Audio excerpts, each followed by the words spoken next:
Alrighty, folks, how's it going? It is time to lock in and uh, confront the full fury of the Starforge, face the inner darkness, face the outer darkness, and wrap up Knights of the Old Republic. And yeah, we'll see how this goes. It's been a long time. I Splinter Cell once. Yeah, I had my shit set to Splinter Cell and the wrong title before I went live. Whoops. I fixed it, I think. Yeah, but yeah, we landed on Ricotta Prime. We're feeling good today. Hopefully, my voice is less like wheezy and congested compared to last night. I feel much better, so gonna lock in and power through the whole rest of the game. I think. Yeah, I'm excited. I'm excited. I haven't finished this game since 2018. We're doing kind of the light side, sort of canon flavored ending. I'm excited to see like the dialogue with like Dark Bastila and stuff again. That's always fun. Seeing her be like, you know, evil Bastila and redeeming her, pulling her back from the brink or whatever.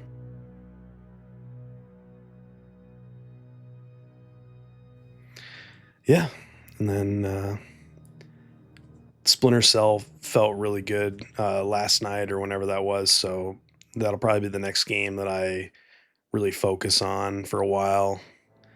Um, yeah, I don't know, something about Morrowind and then KOTOR, and we did Halo One a while back too. So there's been kind of a nice theme of like the 2002 to 2004 time period, and that's been fun. So we'll focus on that, other than like Marathon and the random,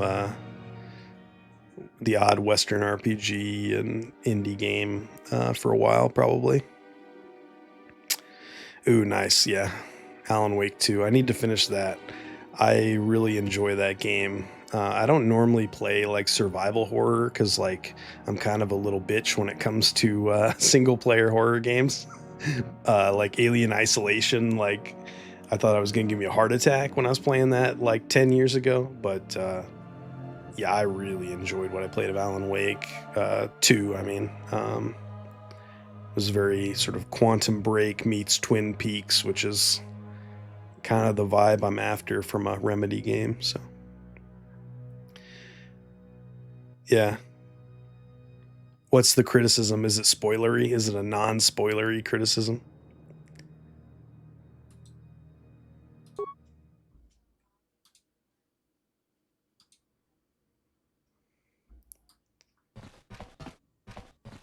Hey, where you going? We can't leave the planet yet. We need to...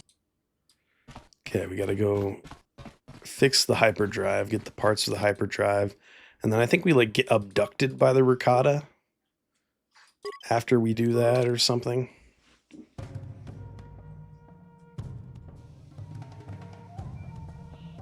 Oh, the jump scares. Yeah, yeah, yeah. Yeah, like, I mean, they look nice and they're effective, but yeah, fuck that. I think I turned on a setting that like reduces them or reduces the intensity of them or something. Um, yeah, because I'm very much playing that game for the story, you know, so.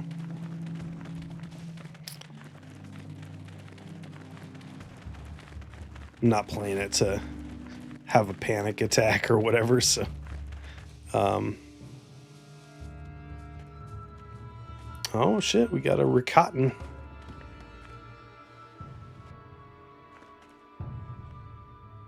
We're like, we come in peace, and they're like, no, you don't. No, you don't.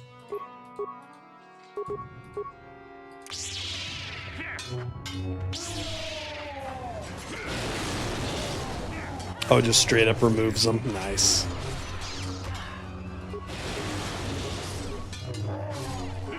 Yeah, I could see myself using that, especially if I wanted to do like a really in-depth completionist style playthrough. Yeah, that's coming up. Yeah, that's definitely like on the beach. Yeah. They're like the two that are like, hell no, I'm not going along with this. They attacked me first.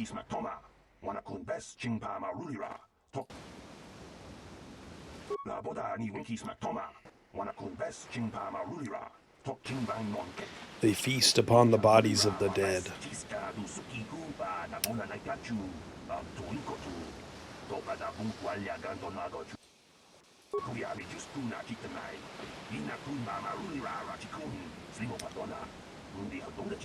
Yeah, I think I've done it like one time.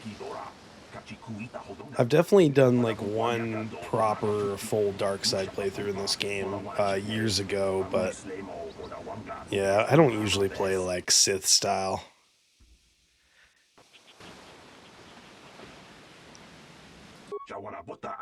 We know little.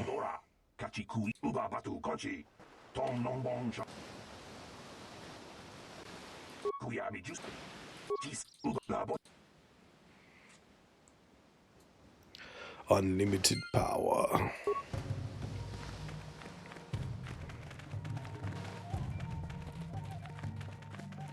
Yeah, I'll probably finish my KOTOR 2 playthrough soon, and that's like full-on Sith. Like all the way Sith, so that's pretty fun to do. If you just kind of go into it like with that plan, I guess.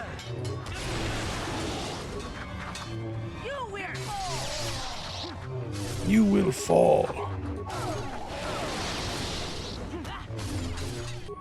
My dog just came in here, so God knows what sounds he's gonna make. He's like, "Do you have any cheeseburgers, sir? I'm looking for cheeseburgers."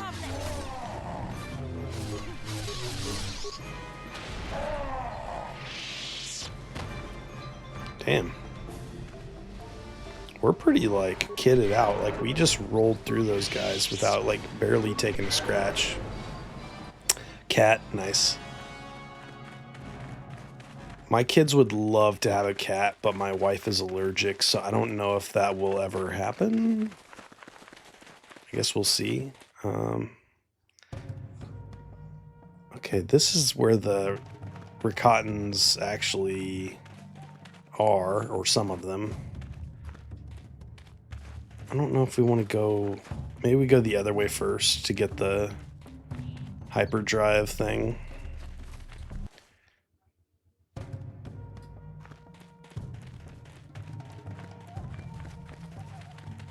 Or does this lead to the center, the temple part, where the... what am I trying to say? Rancor monsters and stuff are.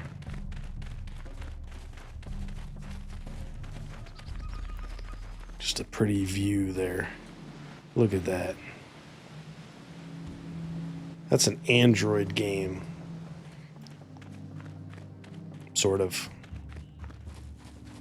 Doesn't seem fair to call it that because it's obviously was developed for like the most powerful console of its time.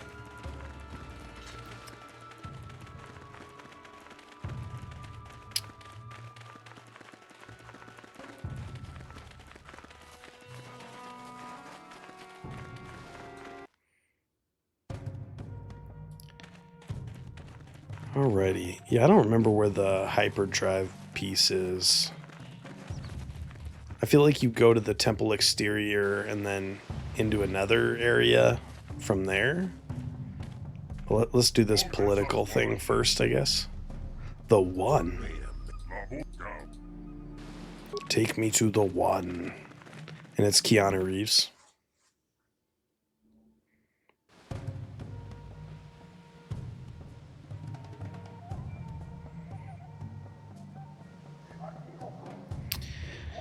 Yeah, I mean, I think it was more like the audio, the voiceover and stuff was really the...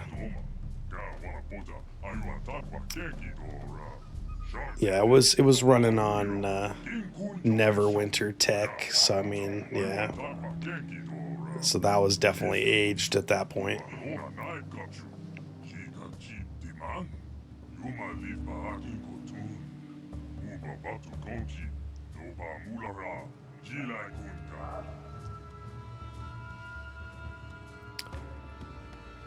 I'm not Revan anymore. You are the one called Revan. I believe you, Revan.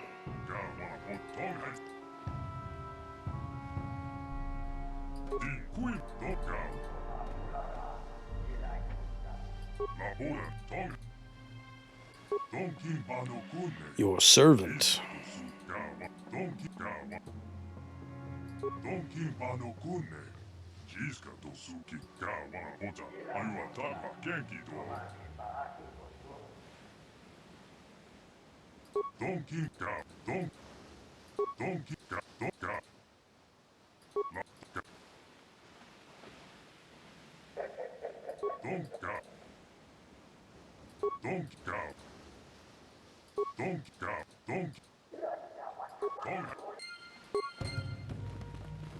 Alrighty.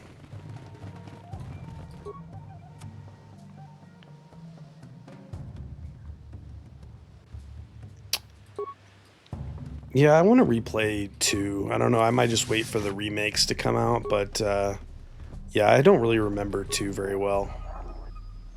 That was one that I played with a buddy, like we rented it from Family Video and like passed the controller back and forth kind of deal. So I don't remember it the way that I remember the first one, where I was like playing it by myself, like, and I like actually owned the first one, I think. I think I got like the Platinum Hits version at some point, like the $20 discount bin version, but I might have beaten it as a rental first, I don't know.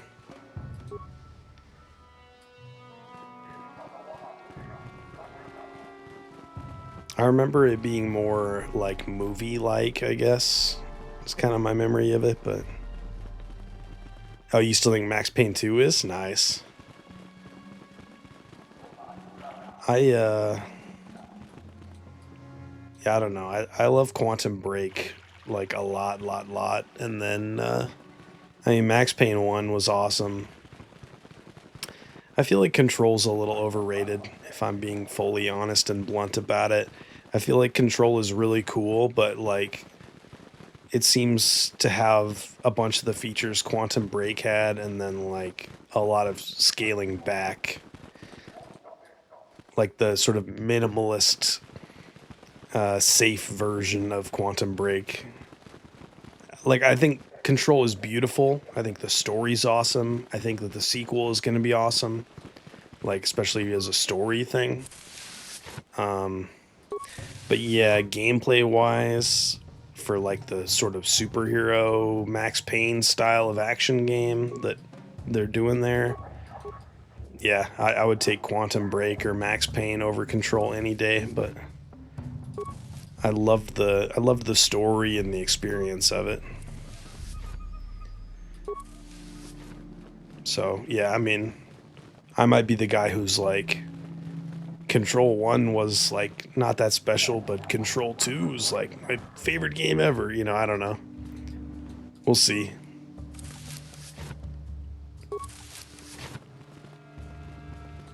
But I mean, I love the actress. What is it, like Jesse McFadden or Jesse Faden or whatever, or maybe that's the character's name. Anyway, she was great in both those games. I just like Quantum Break's whole thing. Yeah, you're right. It's the character. I'm totally blank on what her actual name is. Whoops.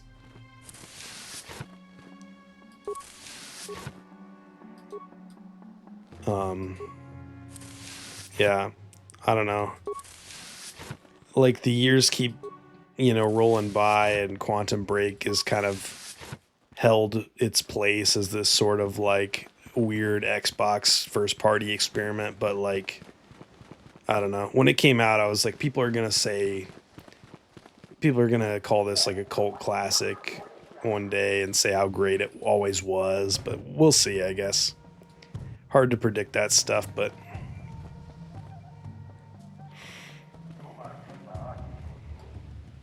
yeah, that first one was like, I had never played anything like the first one when I played that. I guess GoldenEye would have been like the closest thing to it, maybe, for me.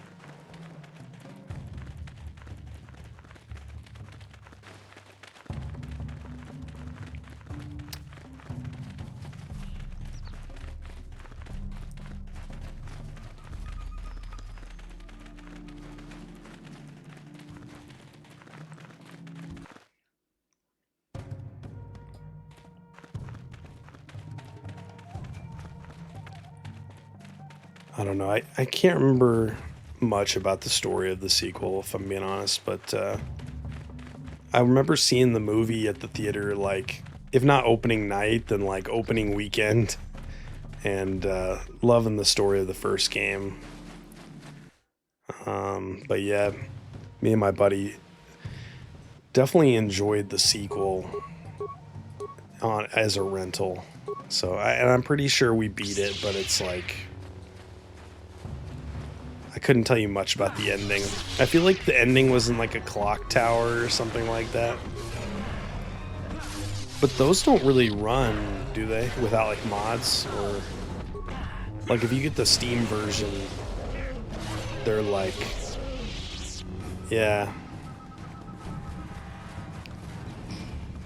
I don't think they're in the GOG preservation thing yet. If that happened, I would probably snatch up the first one for sure, but yeah, I don't know.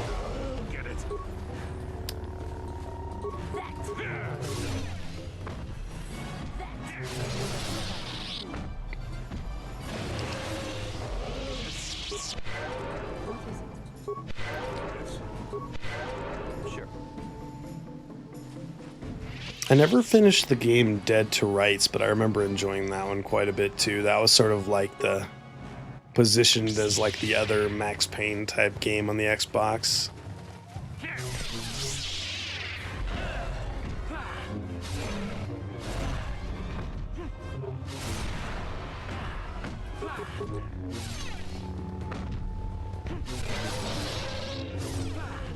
Oh yeah. Yeah, that sequence was like crazy.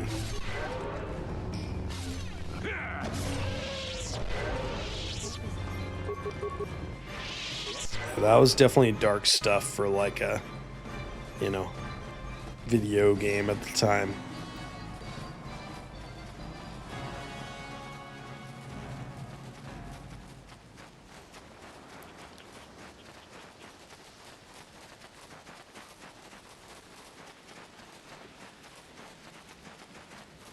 Is this where he came from? Shit, I don't remember.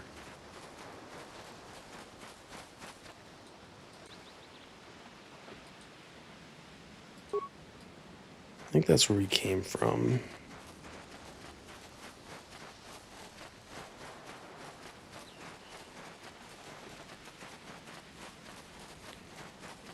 Yeah, I don't know. When I was a kid, I saw a lot of horror movies.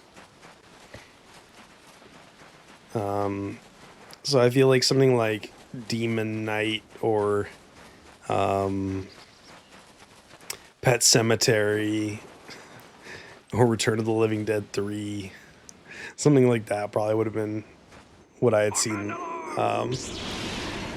as a kid. That probably would have seemed scarier to me personally, but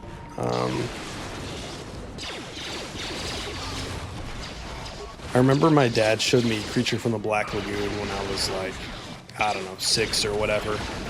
And the first time you see the hand come through the entrance of that guy's tent, that was like the scariest shit I'd ever seen for like a lot of years.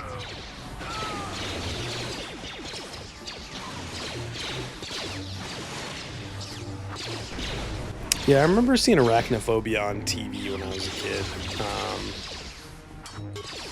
And definitely there was like a scene where there's like popcorn, like a spider in a popcorn bowl. And that scene fucked me up good. That was like the one image that always stuck with me for like years and years. And to this day, I get really annoyed when like we're eating in the dark. I'm like, what are you doing turning the lamps off? I want to be able to see while I'm eating. What if there's a gigantic exotic spider in it, you know? Genetically engineered spider. Yeah. My arachnophobia is not as bad as it was for like the first, I don't know, huge like 80% of my life or whatever. It was like really bad for the longest time. I feel like now, post like 2020, like it's pretty muted compared to what it once was.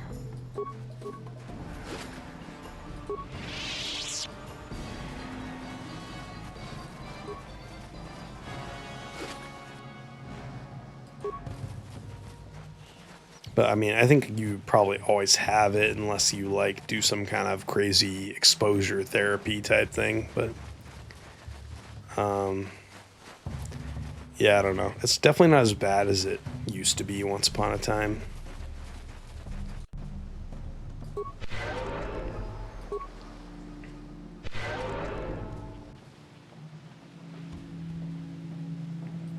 I like how easy it is to mute myself when I have to cough, but I would like to just stop coughing. That would be better.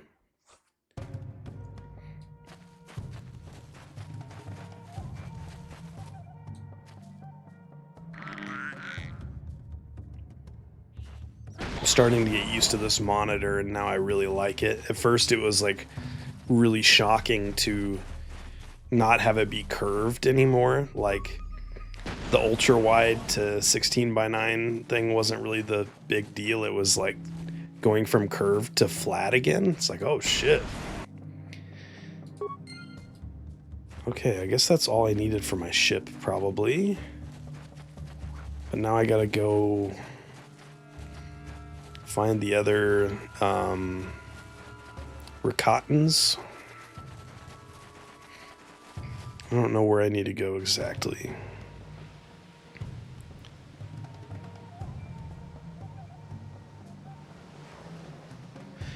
Yeah, I did it for a couple reasons, but like mainly because like so many retro games just don't work with ultra wide, and you know, I wanted to play stuff like Alpha Protocol and, you know, insert a million other games here. But yeah, it's the same pixel height, like 1440 or whatever, but just 16:9 instead. So you'll never have a curved one, you said. Yeah, I mean, I thought the curve was gonna be weird, but it wasn't bad. It took like a week to get used to it. It was good for like the kinds of things that I play, I guess, like, you know, Fallout and stuff, but just ultra wide in general was like more of a pain in the ass than it was worth, I think. The new one, so the new one is an Alienware. It's an Alienware, like 180 hertz. Yeah. Something. It's like, you know, AW 2725 or some shit like that. But yeah, it's I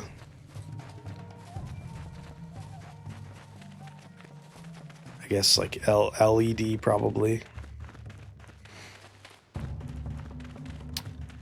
Before I had the Samsung Odyssey G5 or something like that. And I mean, it was really nice. It's like, it really does limit, you know, how old of games that you can play. So that was just annoying.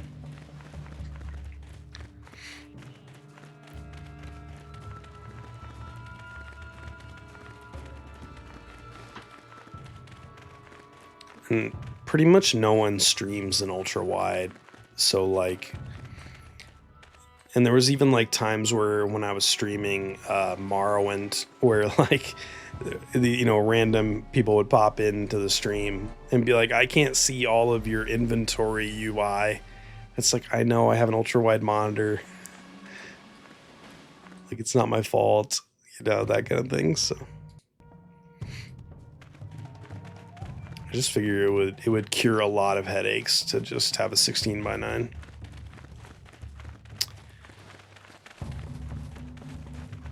Where the hell do I need to go?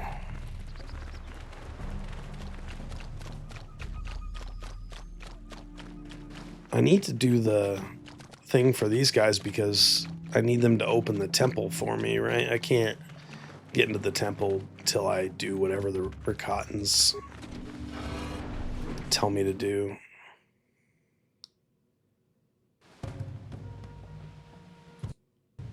All right, let's see this.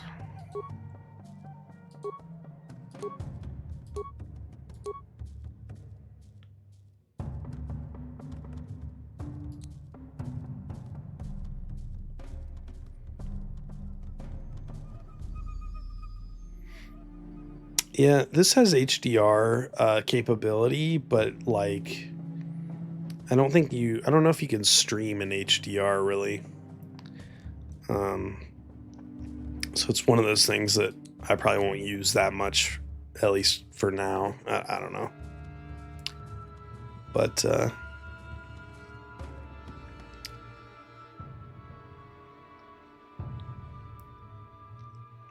near the temple. Their compound near the temple.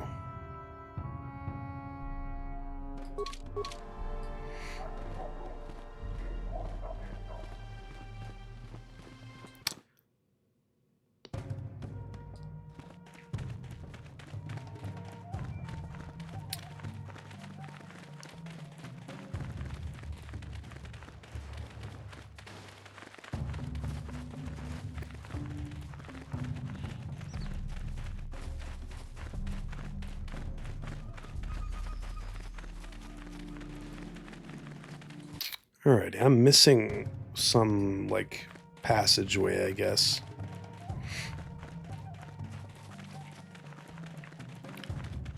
That leads to the Ebon Hawk, right? Yeah.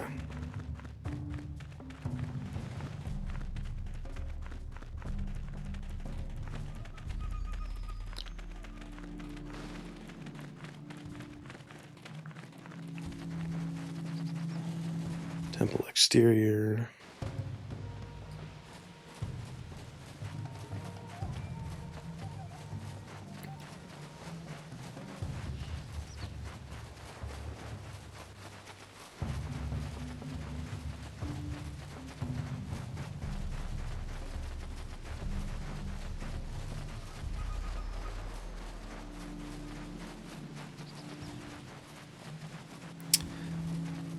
This ain't working.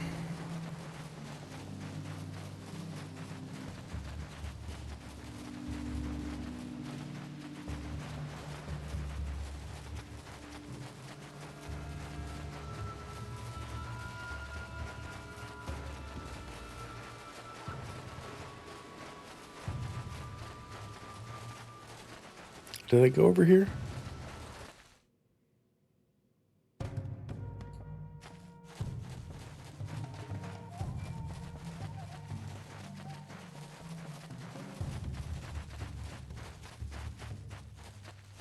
Oh, I see. I didn't go this way, probably. Yeah, there we go. Okay.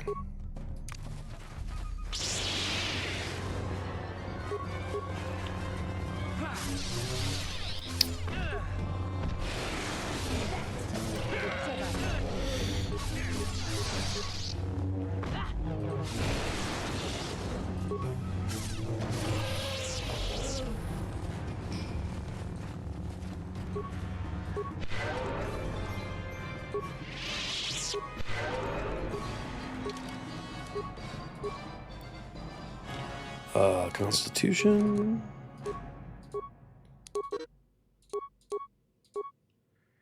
Powers.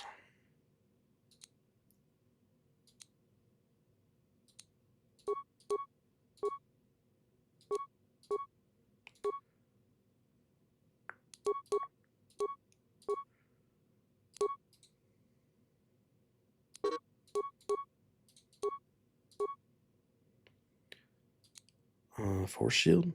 No, let's do this. Plague. She's Plagueis.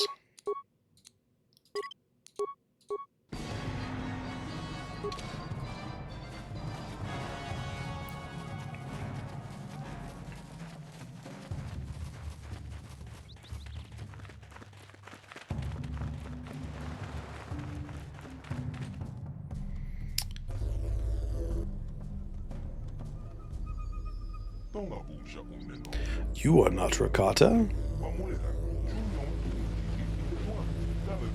They should make a Dagoth Wave sequel with like the Rakatan holograms.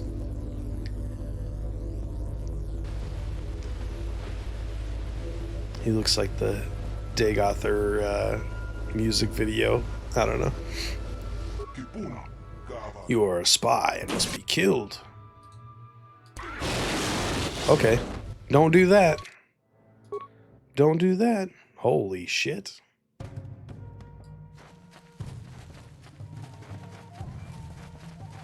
You are a spy and must be killed. That's pretty funny, though.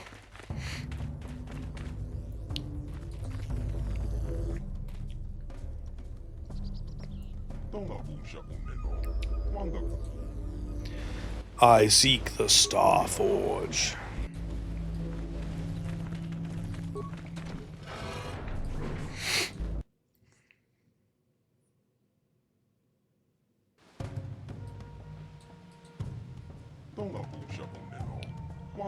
We thought you had betrayed us.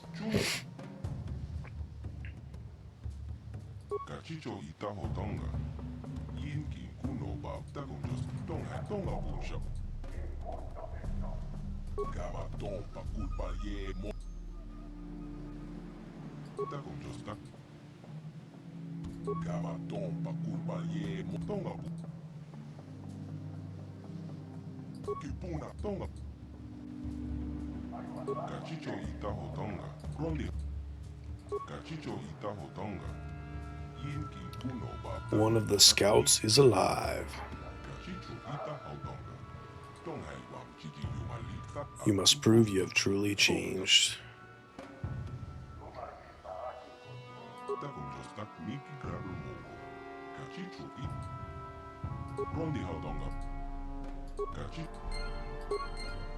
Alrighty, we'll do the light side stuff. We'll be honorable knights about this.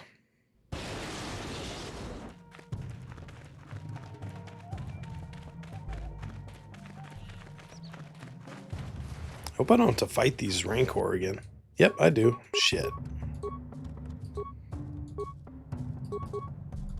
Guess you can farm for XP by going in indoors and outdoors.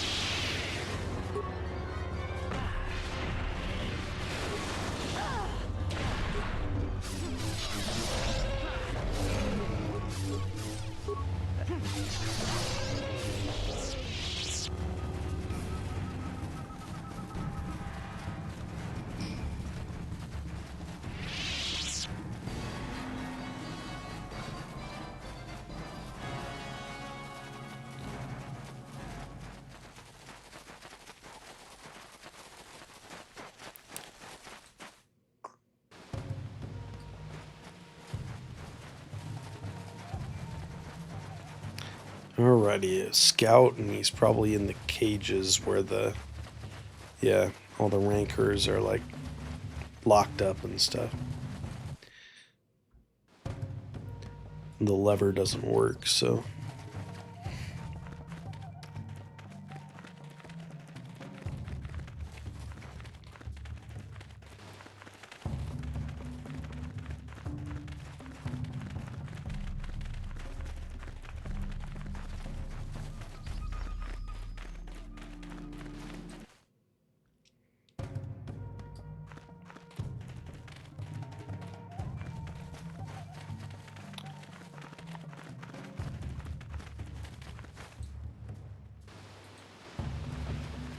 Uh-oh.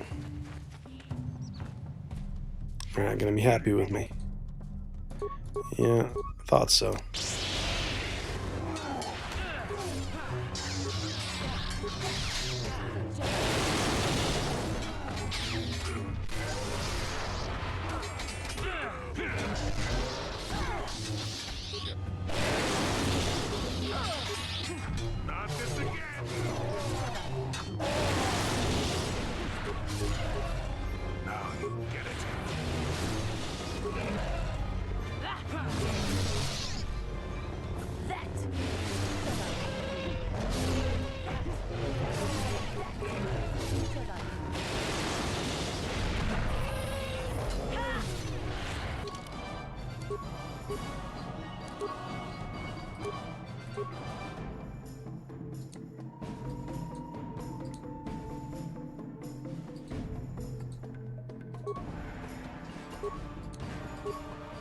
Ooh, Force Storm. Hell yeah.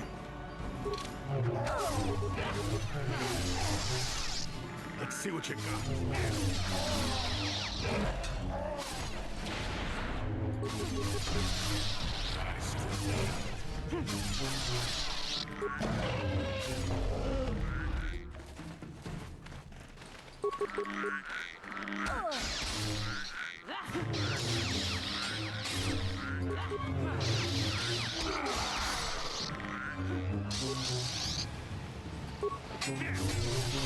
I like this idea that some ship crashed here with Gizka on it, and now there's just like 10,000 Gizka running around.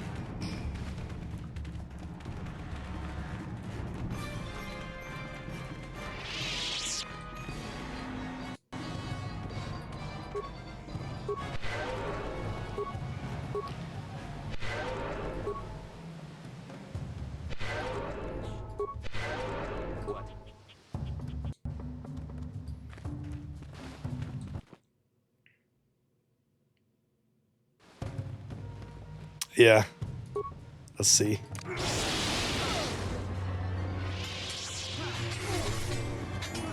I don't know, maybe not. Let's see. Maybe if I was Darkseid. It's not terrible. Could definitely be worse, but yeah, I probably need to level up my wisdom or whatever. I really build hard into the treat injury.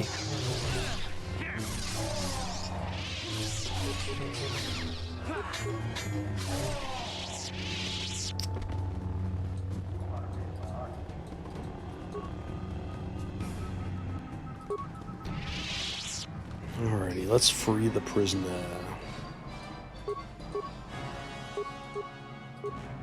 Lore Master Jarshi.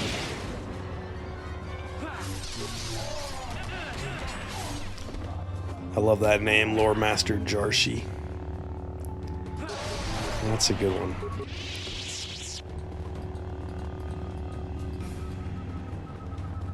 Wonder if that was supposed to be a tribute to anyone in particular.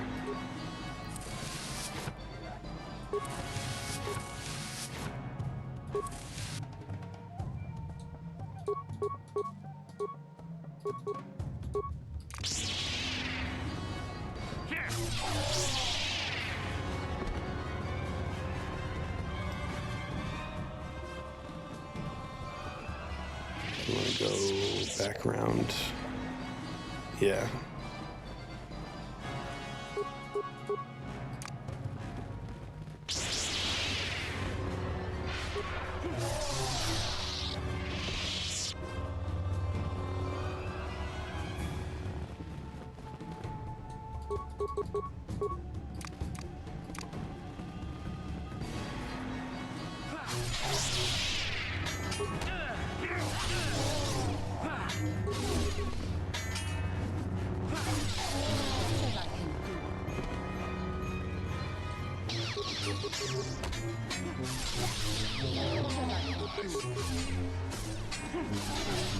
Never too old for this.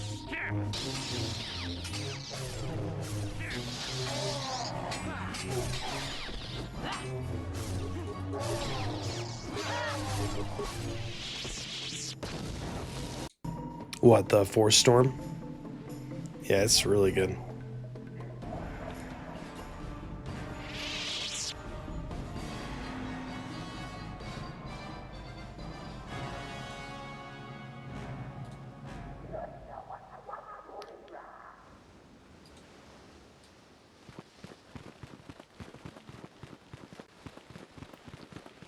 Over here.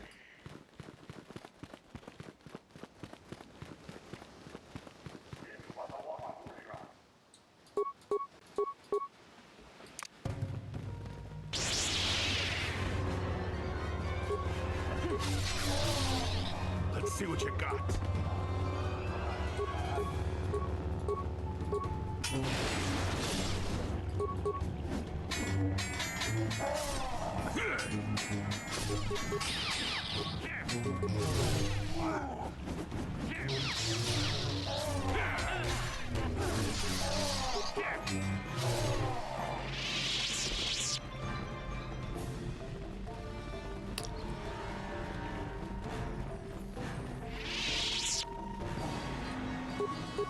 I feel like I've done a pretty good job of leveling my characters, because I remember this being like a real bitch back in the day, this part. And I don't think it's on easy or anything. Oh shit, I did change it to easy. Whoops. I wonder when I did that. It must have been during when I fought Malik, maybe. Maybe I knew I was doing the Leviathan thing and I just wanted to get through it. Oh well.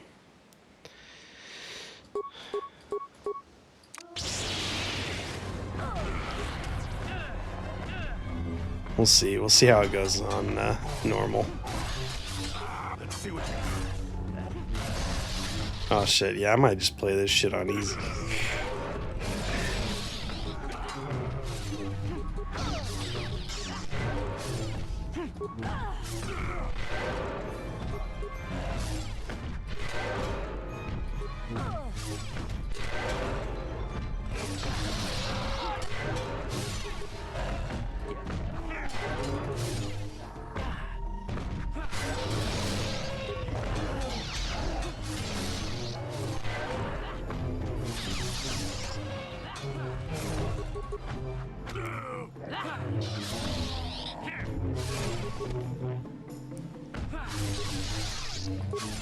I remember the robots in the Starforge being like the hardest fights in the game, really, just because they like keep coming, right? Like you have to.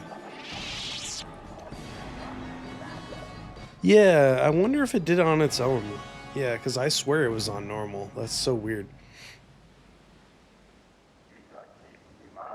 Rondi.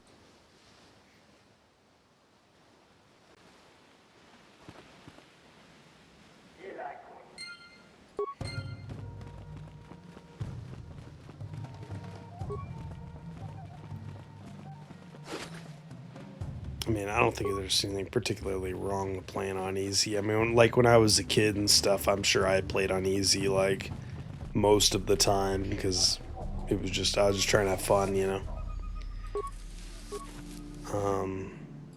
But yeah, I usually always play on normal now, so I don't know. I don't know if I actually changed it or if it was, yeah, like something that just the game did. I'm not sure.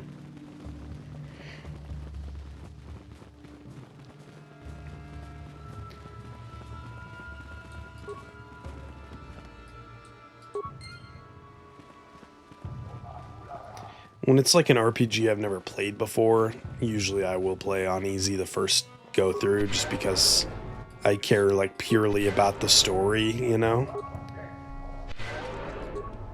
Like for me the first playthrough is the tutorial. You know? Like Sure. like do I like this game? And then after, you know, 20 or 30 or 40 hours, then I know. Yeah. Yeah, I want to play some more Dragon Age games. I really liked Veilguard. Inquisition, I always just had weird mixed feelings about, but if I started with Origins and then went from there, it might go a little more smoothly. I don't know, we'll see.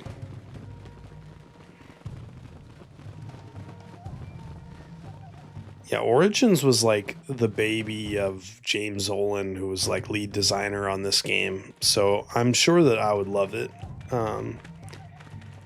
Even though I tend to like high fantasy tends not to be like my number one genre by any means, but like when done well, you get Morrowind and Skyrim, so. Or Avowed. Avowed fucking rules. I love that. So I imagine I would like Origins.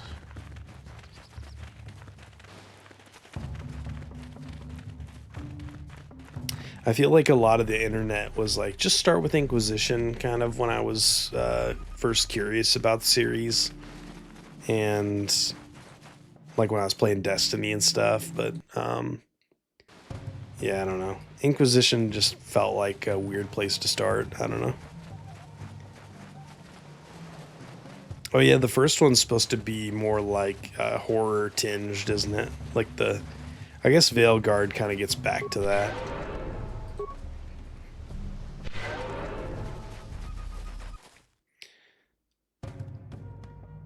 Like one or both of those like corrupted elven gods are like pretty monstrous looking. Still the best one.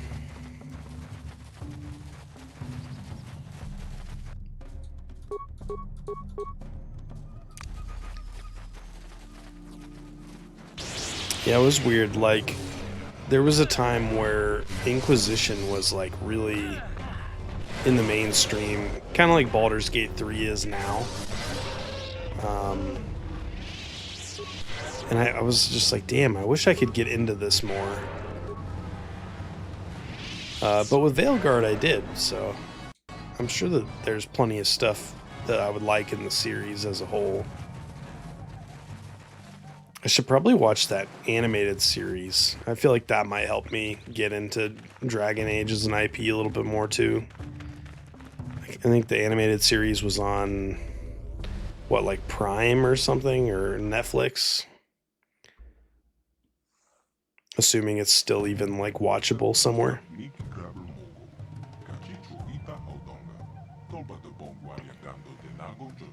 Revan, you are back.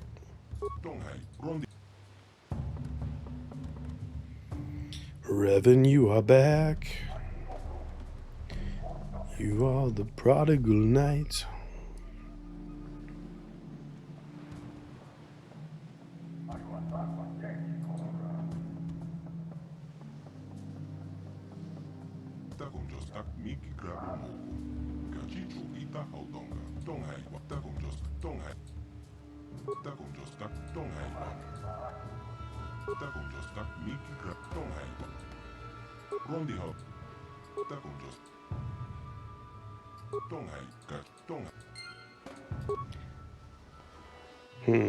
You can't take your companions into the temple? I kind of forgot about that.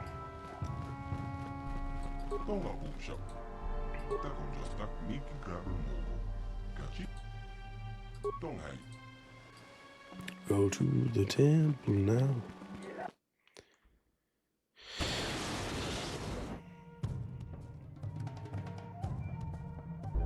Oh, for me to stream, you mean? Like one that I should stream ASAP? Yeah, I'll do Origins. It's definitely on the list, so yeah.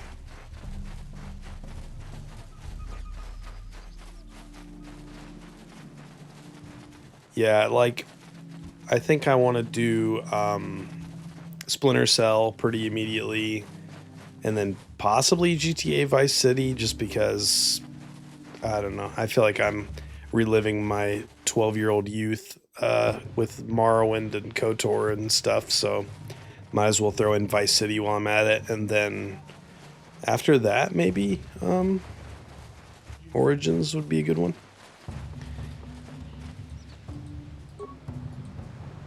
Definitely game for that one. I mean, it looks awesome.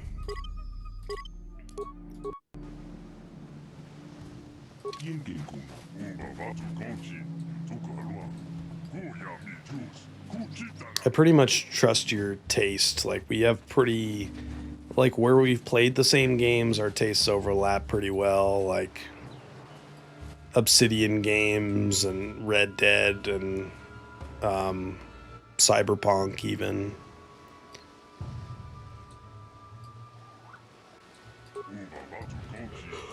The guide. Which one's the guide? Oh, I have to just get rid of them. party selection.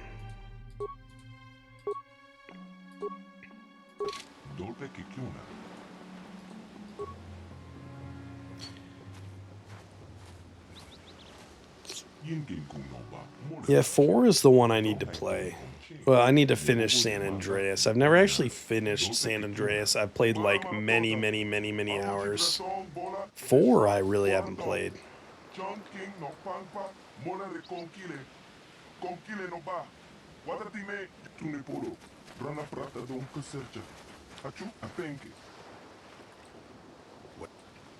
So maybe I'll try to stream 4 at some point. I don't know. We have had a premonition. You might be walking into a trap. Maybe Malik himself is waiting inside. I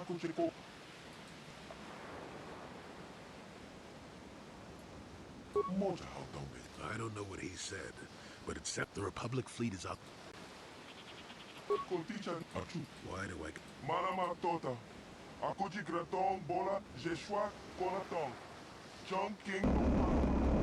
Vice City was just my first one, so I think that probably plays into it a lot. But I've always really loved San Andreas, and I really love 5. I guess 4 just probably came out when I was in college. Lord Malik, the preparations are nearly... A lot of great games came out when I was in college and just not really gaming that much. And definitely GTA 4 was for sure a casualty of that, I think. Patience, Commander. My new apprentice is near. He's like, what? Once Bastila joins her battle meditation to our enormous fleet, we shall be invincible. Then we shall begin our final conquest of the core worlds, and the Republic will be crushed forever. As you wish, Lord Malik. I wonder if Malik's jawbone missing is like inspired by Joyride. Remember that movie? That was like horrifying when I was a kid. They're like, yeah, he pulled his jawbone off.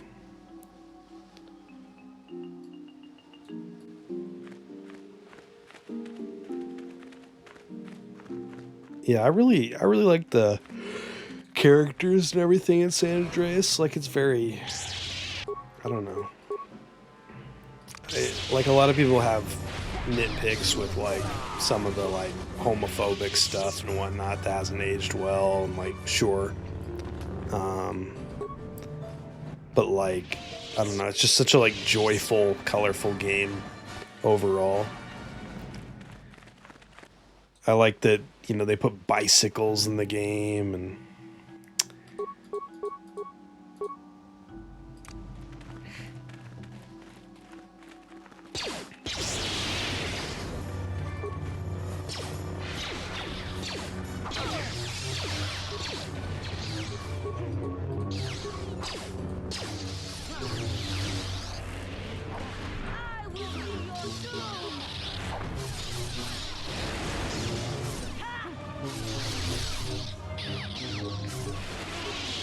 yeah, I don't know if I ever got to the Vegas part of the game. Like, I know my brother definitely got to the Vegas portions of the game. I don't really remember doing that stuff. Back in those days with open world games, sometimes I would just get lost in like driving around listening to music and have no regard whatsoever for like the thought of finishing the game. It was like, I'm just going to drive this Ferrari around and listen to music. But I beat Vice City, so I don't know why that was an exception to that. Malik, You are...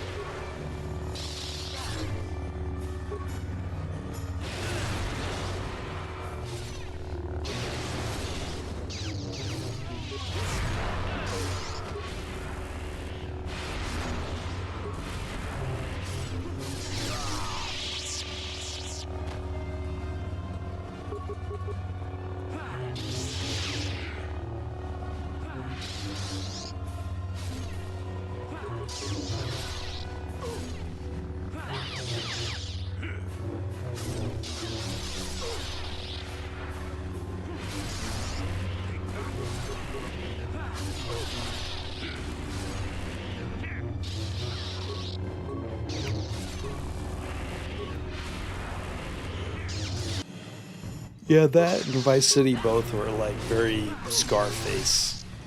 So I could see that. That sort of like rags to riches thing.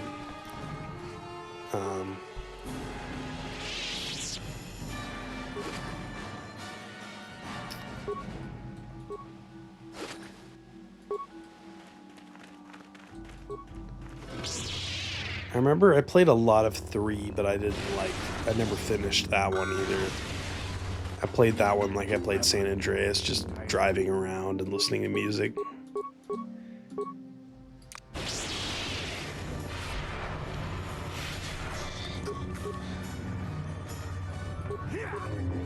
I should probably stream that one at some point too.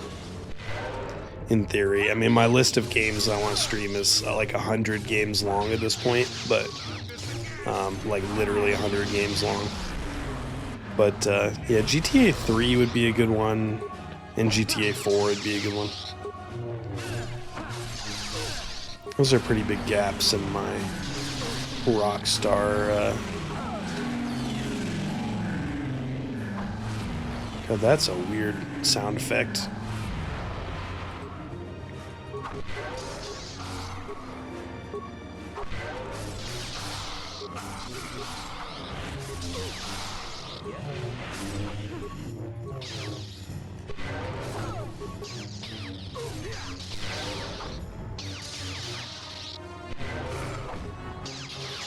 Yeah, 3, like, because of the fact that it's like tall buildings in New York City or whatever, like,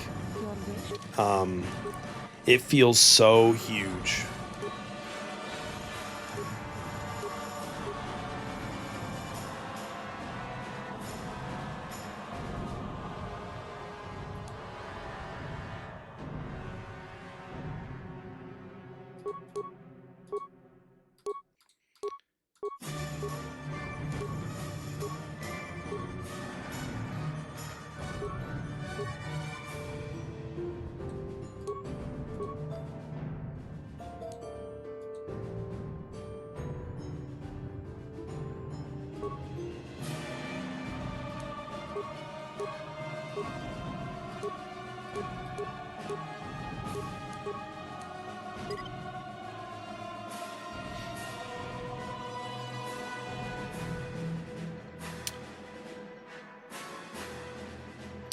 Yeah, I'm trying to remember.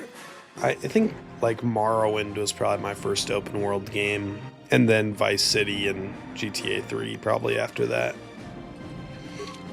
And also Treyarch's Spider-Man 2 was an early one. That game was fucking cool. And I played Spider-Man. I mean, I beat Spider-Man 2 once or twice, but like I mostly played it the way I played GTA 3, where I just like drove around or swung around. And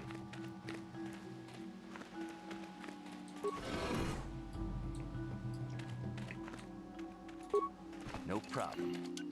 Didn't work.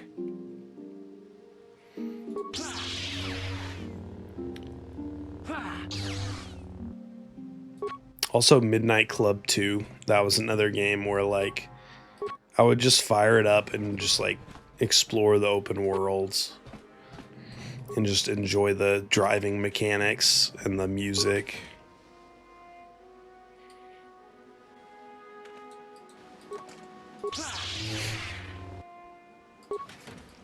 Did 4 come out in like 2009?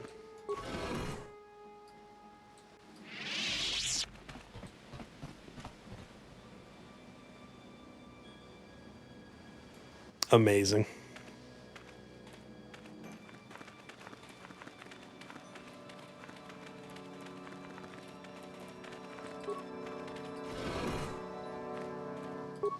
Oh shit.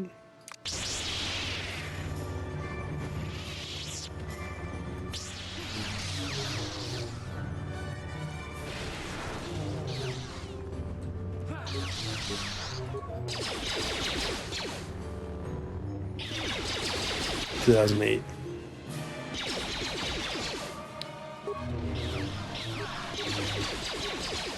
It's wild to think about how quickly Vice City and San Andreas came out in relation to 3. Like, they were like pumping out these giant open world games.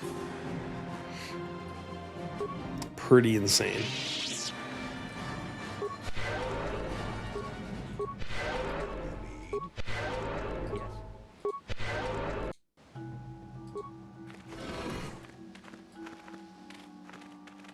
Basement?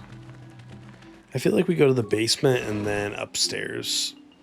Temple catacombs.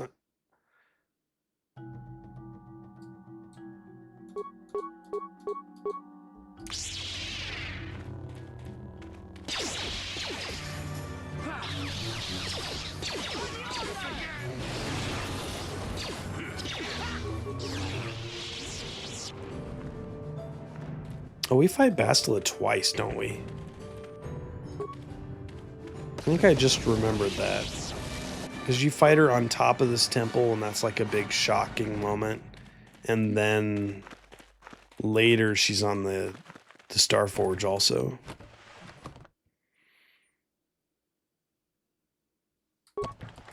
Oh, so you got...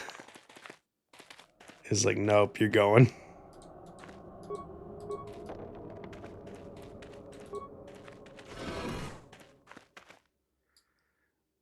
Oh.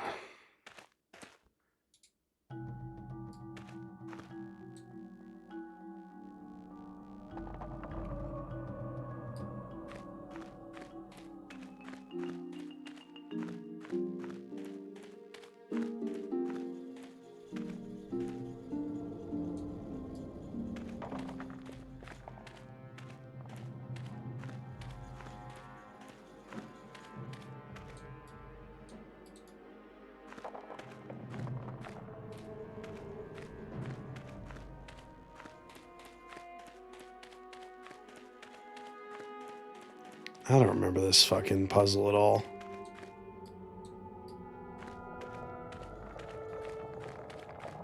Do you go straight and then make an H or something?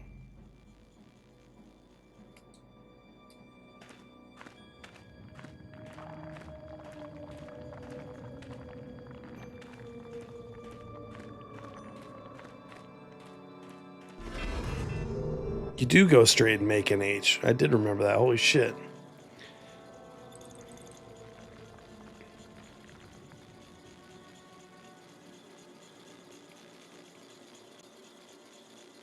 Hell yeah. I saw Creed in concert once in Chicago. And they were actually pretty good. They did like the full was it My Own Prison? They did like that full album and then a couple other hits after that, I think.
Okay. So we have to go backtrack and find specific doors.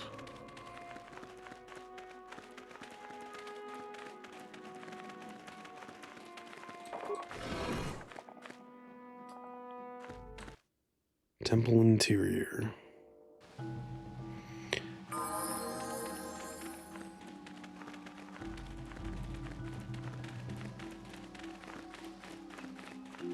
I feel like the passageway upstairs is like on the back side of the temple. Is it here? It might be right here, actually.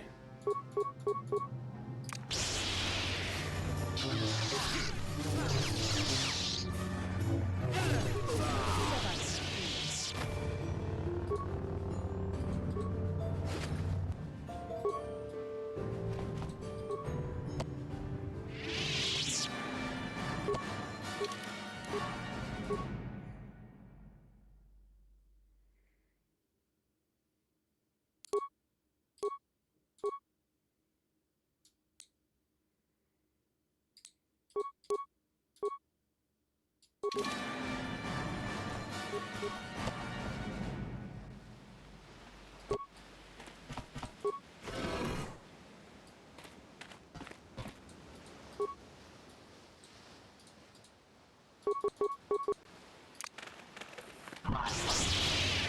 what you got. Damn, we melted that guy. Holy shit. We cooked him. No problem. Didn't work.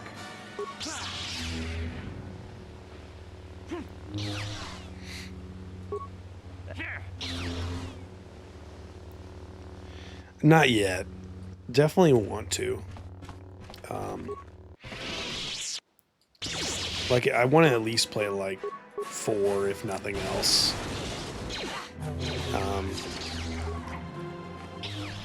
Like, I'm a big fan of like Rise of the Tomb Raider.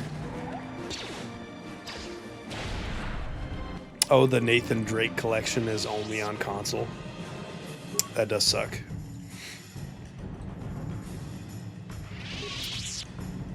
Yeah, I thought about maybe grabbing the one that comes with like 4 and the spin-off game is like a twofer on Steam at some point. I'll probably pick that up when it's cheap. When I have fewer games to play already. Because yeah, I mean, I think that's the kind of game I would like. What's this do? Oh yeah, nothing.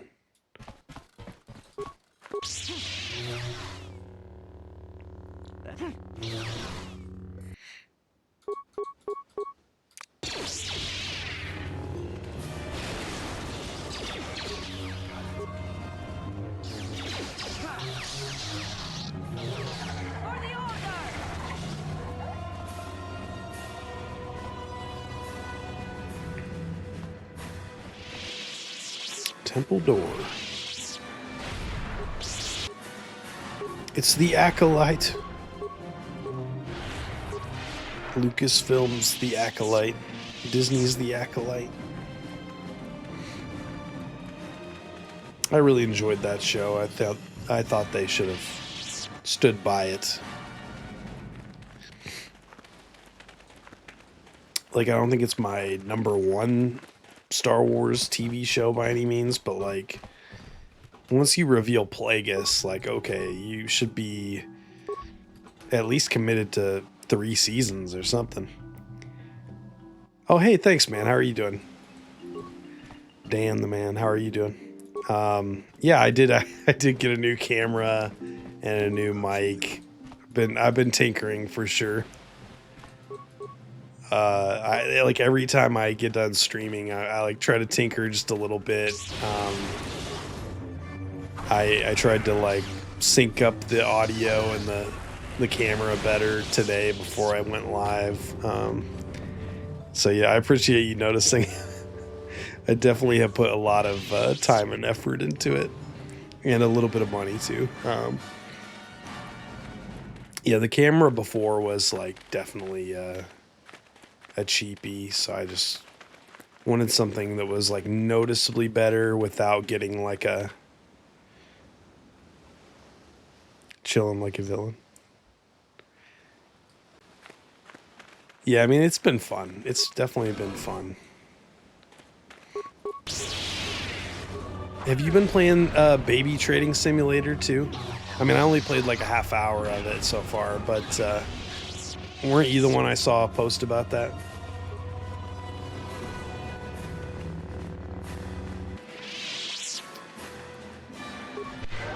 I've been really impressed with that so far. Yeah, I thought about actually, if I beat this game in a quick amount of time, like the Starforge takes a long time, but if I get through it at a reasonable hour, I'll probably play some of that afterwards just to cool down. That game's really fun. I feel like I'm kind of bad at it, but that's nothing new. We'll work on that. Like, I didn't expect it to be so like pretty and stuff. Like when I saw a dude streaming it, you know, it was like, holy shit, like this looks really fun, you know, for a game that's like about the stock market, basically. Come for me. Malak, quickly. Bestilla, escape. Surely you know what I mean, Revan. Look at what the council did to you. They turned you into their puppet. The same thing they do to all who are. They speak of the dark side as if it is something to be feared. But in reality, their only goal is to manipulate those who are strong in the Force. Why do you think the Jedi forbid you and Malak from joining them? She's like, I've been red-pilled, Revan. Realize your true potential and break free of their domination. Malak has shown me how the Jedi Council have been using me the same way they once tried to use you. They've been holding. She's like, I had Malik on my podcast and he showed me the light. No. Hey, Snowy, how's it going? Yeah, we're just about to the Starforge for sure. We just like flew through the Rakata Prime stuff, I feel like. When I was a kid, that stuff used to feel like it took forever, but I resisted it first.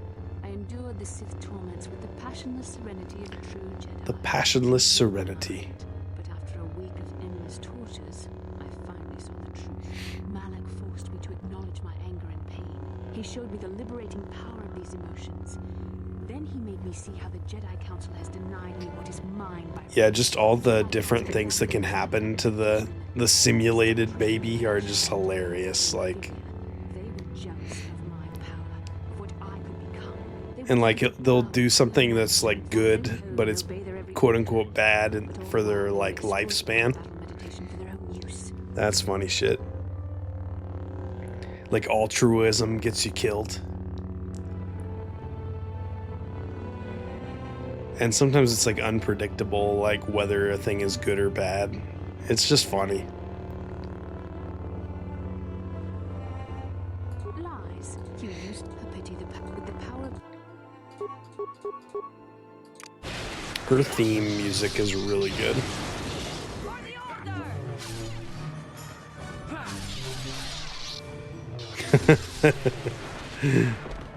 Height surgically decreased. Yeah, there's so many little things like that where I'm just like, oh my god. stronger than I would have thought possible after what the Jedi Council did to you. Seems that Malak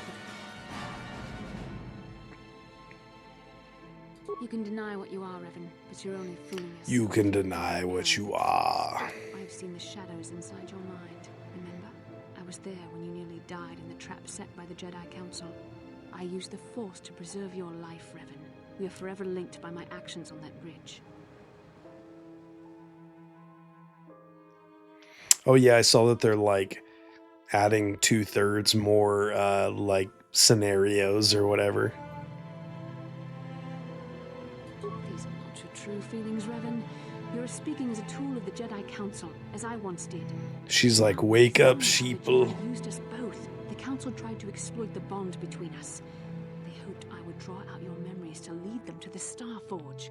We were slaves to their will, like all who follow the Jedi Code. But in our shared visions of the star maps, I also felt the so-called taint within you. I resisted it at first, but now I embrace the power of the dark side. Your dark side. That's crazy, man. Wow. So how many campaigns are there at launch? Is it 5? 3? Can't remember.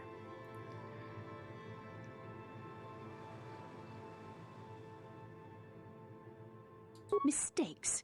No, Revan. The only mistake you are making is the one you are making now. You deny yourself the power. You deserve to be the true master of the Sith, not Malak.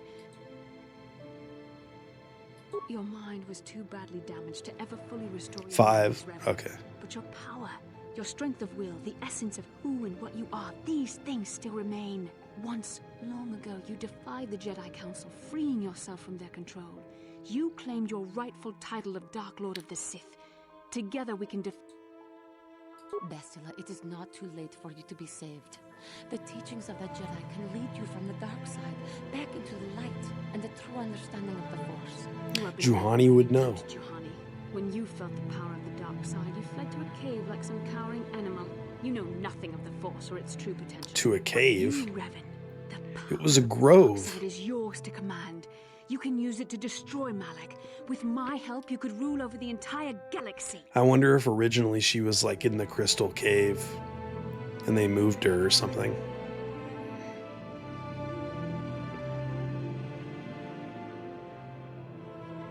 You were a pathetic you will be.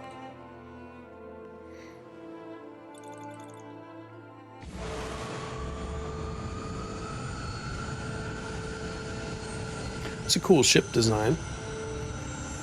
Looks like something that would be in like the Marvel Star Wars comics. Like, what is it? Is it Santa? Is that her name? It kind of looks like her ship a little bit.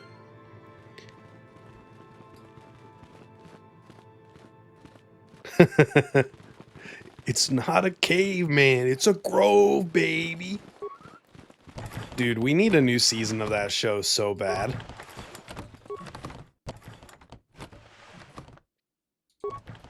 Should I subscribe to HBO Max exclusively to watch The Chair or whatever, The Chair Company? Is that what it's called? Disruptor field and energy field. Clearly. I've watched every episode, every sketch of I Think You Should Leave so many times. I didn't get super hooked on Detroiters, but I mean, I enjoyed it well enough. But I hear that the HBO show is like really, really good.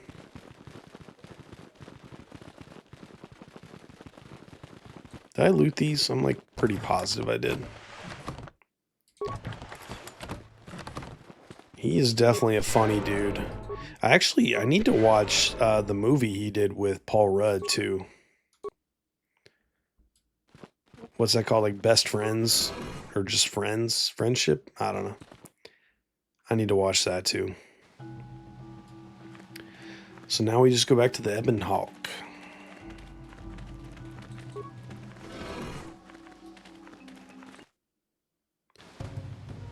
Friendship? Okay. Okay, yeah, so basically I need to get HBO Max for a month at least.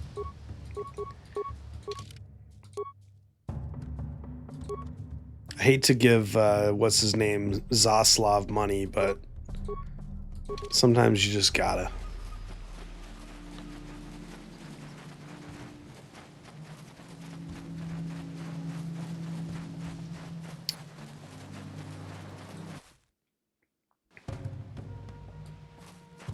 There's a lot of stuff on HBO that I haven't gotten around to watching yet.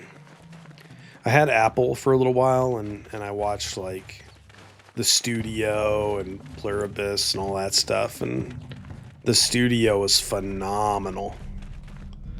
Oh, yeah. Like, he would be such a satisfying guy to, like, beat his ass. Just one of those people who, like, you know, never had to work a day in his life, never had to learn or know or do anything, just destroy. The dark side. She was of this planet. Malak would, but there's I don't... No,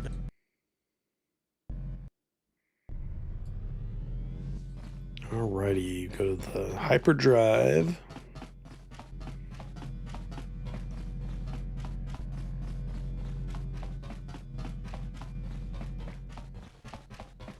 Where the hell is the hyperdrive at?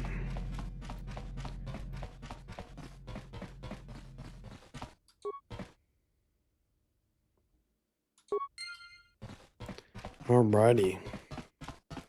The full fury of the Star Forge.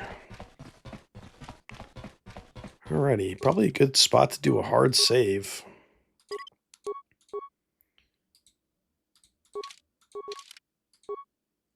Look, it's a cute little icon. This space station is of an unknown configuration and has no entry in the Republic archives.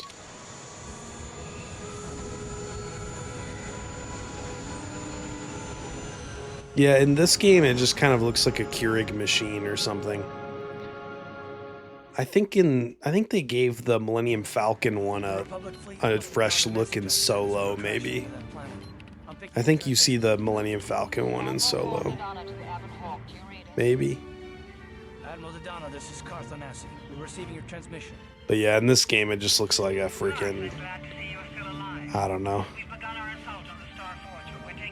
like a fancy smart toilet or a Keurig machine or something. The Starforge wasn't constructed by the Sith, Admiral. We don't have time Yeah. to fully explain it, but that space station is far older than you can imagine. Maybe we should pull the fleet back and retreat. I don't know if we have the firepower to go up against this alien technology. You can't do that, Admiral. The Starforge is a factory of immense power. It's been churning out the captured ships, snub fighters. I don't think we see this Admiral in KOTOR 2. You have to destroy the I think Starforge. Karth has like taken her job by that point, right? Pretty sure. We have no choice. But it isn't going to be easy. I can't even get Need a our blanket. capital ships into position to start bombarding the Starforge. The Sith fleet is too well organized. It's like they can guess our every move and counter our every strategy. It's because of Bastila, Admiral. She turned to the dark side and became Malak's apprentice. We suspect she's somewhere on that space station right now, using her battle meditation against you and your fate. This is Master Vandor. A number of Oh yeah, we get fleet under his command. Tom Kane Yoda here. Bastila is using her power to augment the Sith. Then Malak's fleet is invincible. Our only hope is to somehow stop Bastila from using her battle meditation. How can we do that if she's on the space station? I will send a squadron of Jedi Knights to the Starforge to find Bastila. Their small ship The Republicans' main admiral. Yeah. and dock on the space station. If they can find Bastila, they may be able to distract her. Karth is like, I'm in the GOP now. That should allow you to move your capital ships into position for a final assault on the Starforge itself. Then you are lost. All you've done, Carson. But the Jedi may need all the help they can get. Don't worry, Admiral. The Ebon Hawk and her crew are gonna see this through to the end. And may the Force be with you.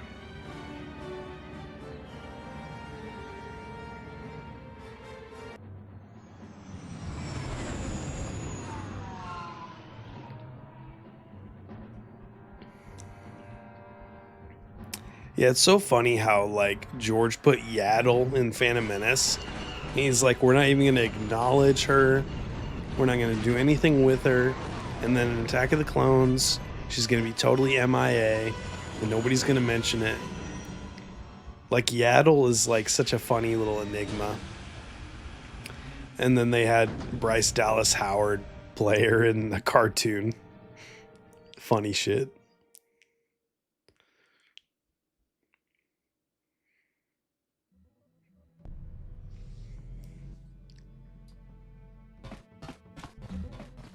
Sorry, I was just thinking about Bryce Dallas Howard. No, I'm just kidding. Spaced out there for a second. Okay,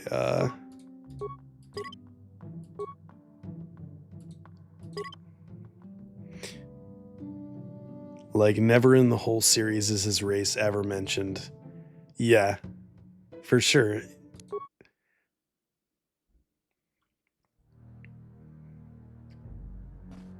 I feel like they, because of Grogu, like if they ever do reveal anything about Yoda's like race or anything, it's gonna be because of that damn puppet. Like in the Mandalorian and Grogu movie, they're gonna be like, Grogu's homeworld is this. And everybody's gonna be like, oh no. We'll see. We'll deal with these Sith. I think it would be really funny if Mandalorian and Grogu was like a really great movie, like Last Jedi level, because nobody expects that, you know? I feel like everybody's expecting it to kind of suck ass. So it'd be a really funny troll if it was like Favreau's best movie. Yeah, like if they're gonna reveal the name of the race or the planet, it would be in that movie, I think, yes.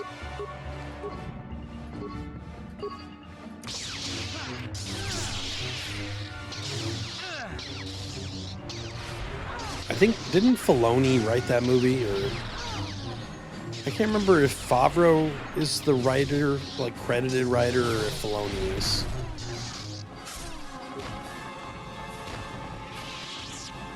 If it's like written by Dave Filoni in the credits, like then I would almost put money on like some big lore drop about Yoda happening.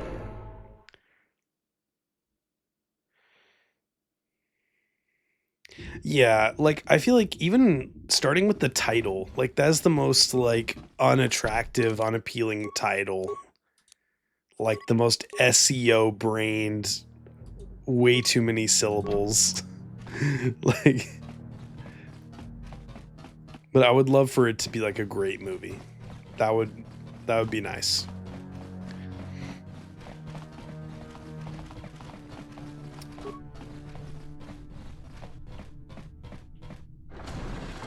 Mostly I'm just excited for like well, you know, video games, Star Wars video games, but then also like whatever they do with like Rey movie, and then the trilogy that they're doing with like the sequel cast. I mean, whatever they end up doing, it's all kind of talk until it actually happens. But This is... Lord Malak, forgive me, but You underestimate the power of the Starforge's droid army. Dispatch the droids. of course, Lord Malak. The Jedi have invaded the Starforge. Destroy them. the Mando shows are weird because it's like, I think season 1 of Mando was pretty much perfect, and then like seasons 2 and 3 are like such messy mixed bags that I feel like people kind of soured on the whole like story in general. But I don't know, it would be really nice if the movie turned out to be pretty good. For the order!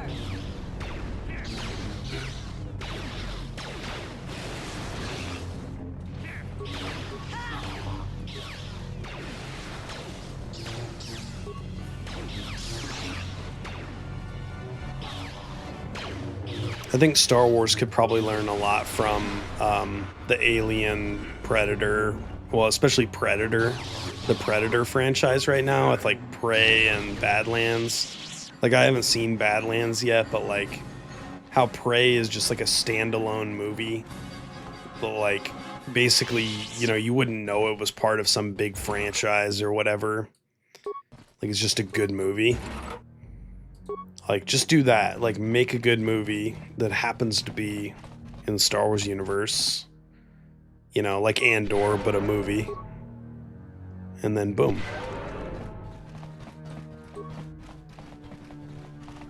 Profit.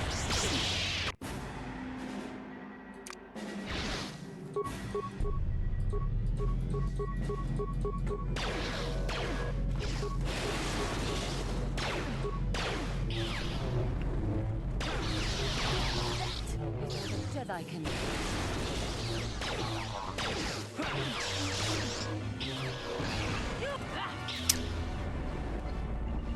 Yeah, I'm only like on episode 3, but I'm just kind of like when I'm not in the mood for like Breaking Bad or a cartoon or something, then yeah, I've been throwing on Andor, and it's really...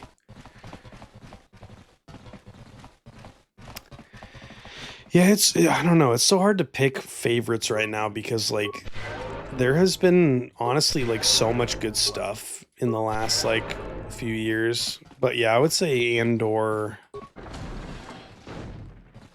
is probably my favorite show since Better Call Saul, I would say.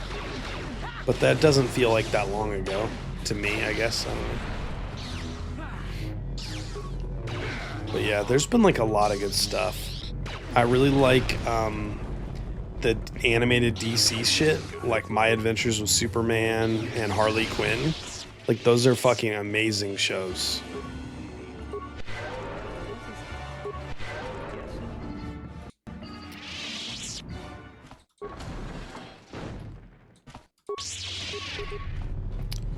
Pluribus also, although I don't think I'll ever call it a favorite. I just think Pluribus is like a great, like really well-made show, and I'm glad it exists, and I enjoyed the hell out of it. I don't think I would call it like a favorite necessarily.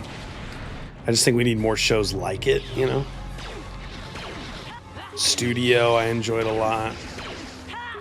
Although, yeah, not a favorite necessarily. Yeah, Andor was just fucking so good. So great. That's cool. We can see like the lightsabers flaring, but not the models of the characters yet.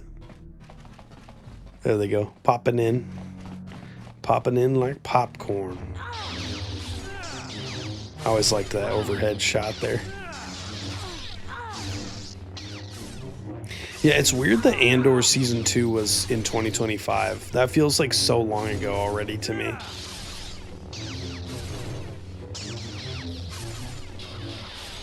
It's weird. A lot of my friends, or like people that I used to talk about Star Wars with regularly, didn't like Season 2, which is insane. I don't know. I get like wishing that it was 5 seasons instead of 2, but like I think that they had a really great reason for it not being 5 seasons, which was that like Diego Luna didn't want to spend like 20 years of his life being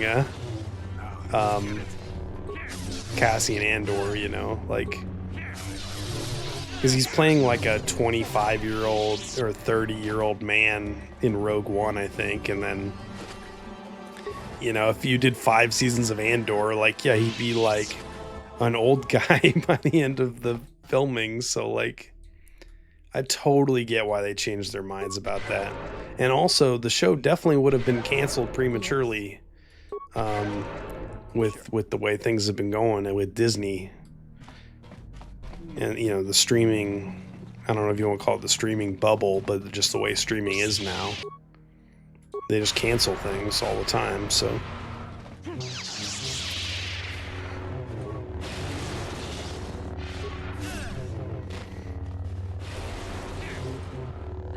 I think if I had any complaint to make about Andor, it would just be that Rogue One exists, so the last episode like basically has to just be kind of like a runway into Rogue One, pretty much. But like, man, everything else I thought was like pitch perfect. Like the episode like Make It Stop, where you like see Luthen's backstory and his, you know, fate. Like that shit was so peak. Like everything about that episode was beautifully done. I guess some people were pissed about the reveal, shall we say, at the very end. I don't get it. I don't get it personally, but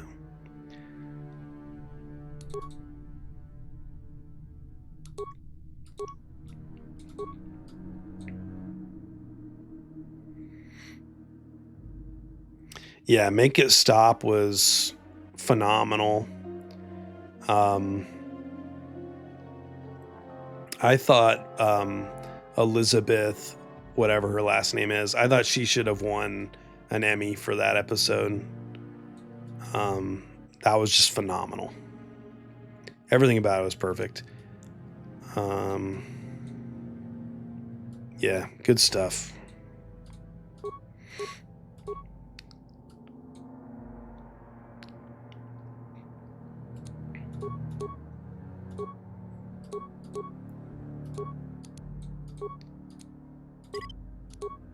I also just liked all the quiet moments on Yavin, like her character, Clea, kind of not feeling immediately at home with like the Rebel Alliance, like,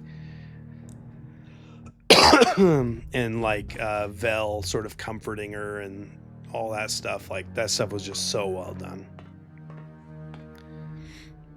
Why have you It was nice to have like the rebels on Yavin in kind of like a more prestige TV could not stop context as opposed to like, you know, Luke Skywalker and the Death Star and all that. I am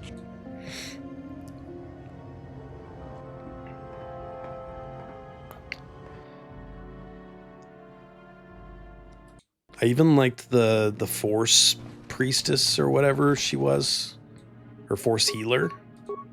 I thought that subplot was good.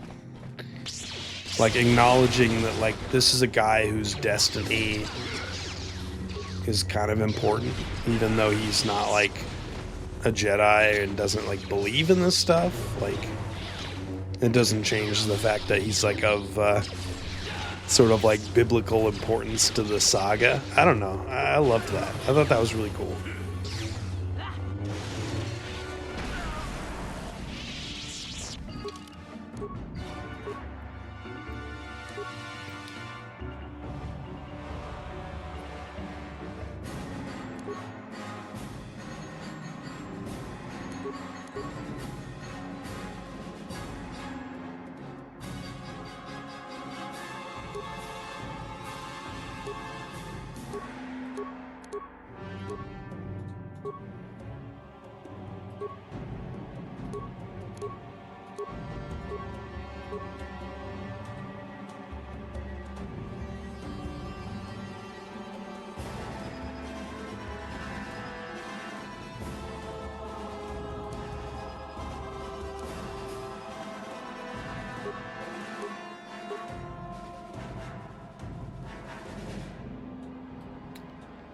Guess we'll do that one.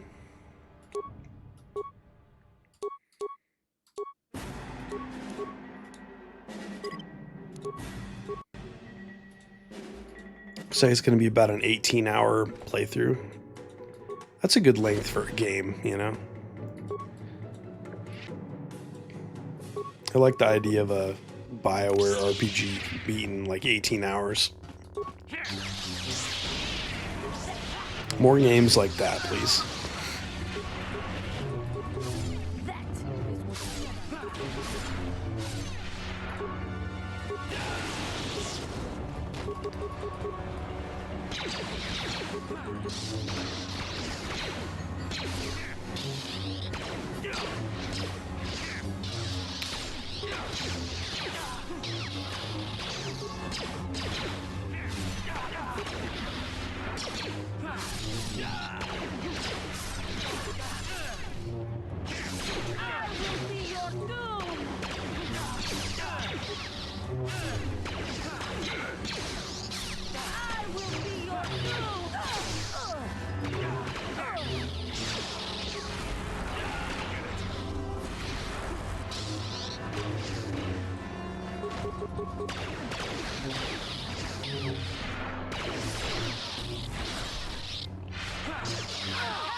Yeah, she's really committed to that line.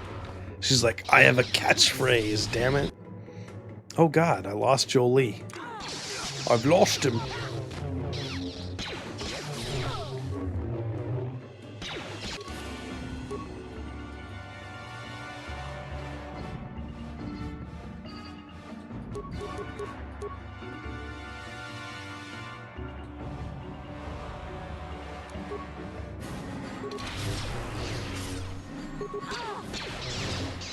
Oh shit.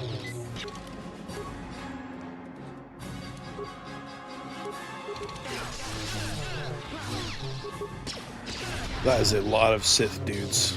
That's a lot of red lightsabers.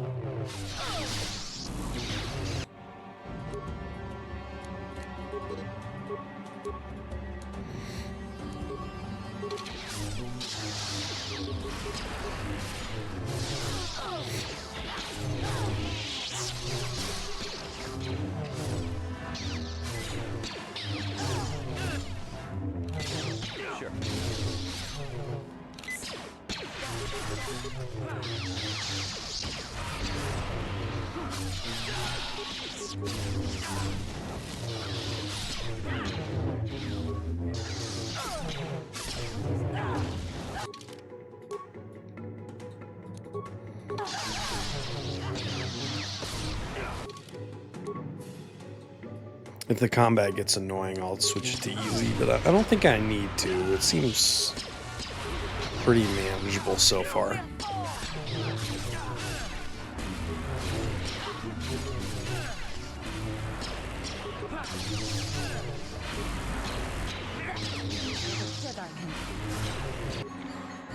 Whoops.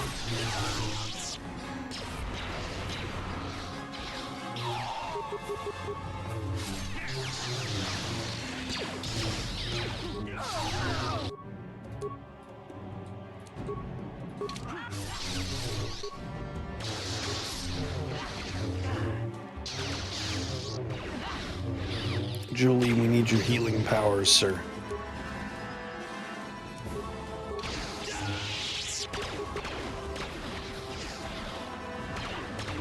Shit, where did this guy come from?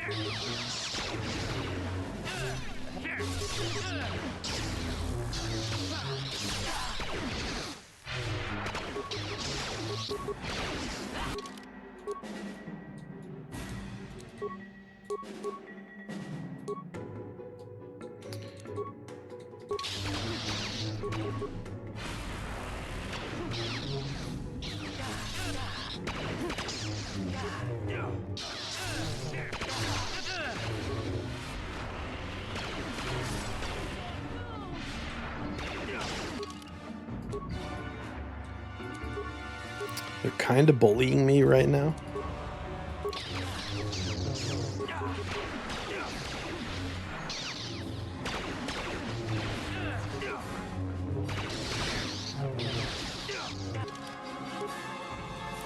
Damn.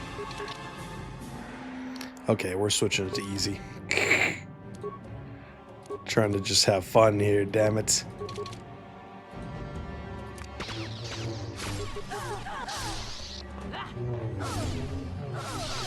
Yeah, like there's so many stun mechanics when you get all these like Sith guys together and they're all using the crazy dark side powers, like. Alrighty. Let's try that again, but this time good. Gameplay, yeah, easy.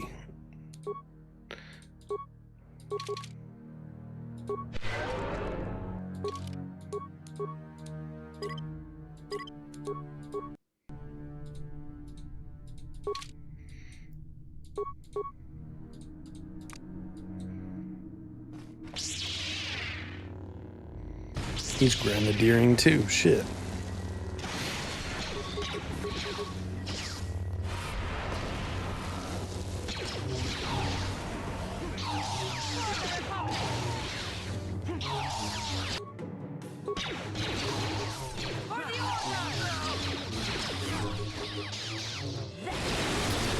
I'm gonna try to find those Revan robes that you can get, right? Like, you can like have the Starforge like fabricate your outfit for you, and it's like white if you're light side and like darker if you're dark side. Kind of fun.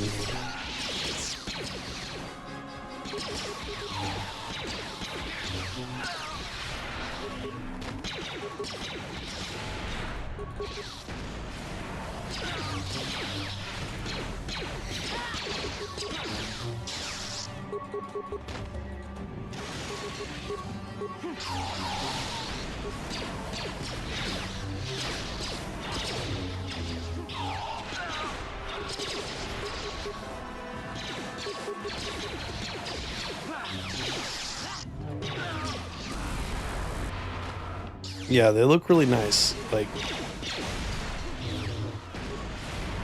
it's kind of like the pseudo canon, like Jedi Knight Revan that they sometimes make merch with now, and they put in like Galaxy of Heroes,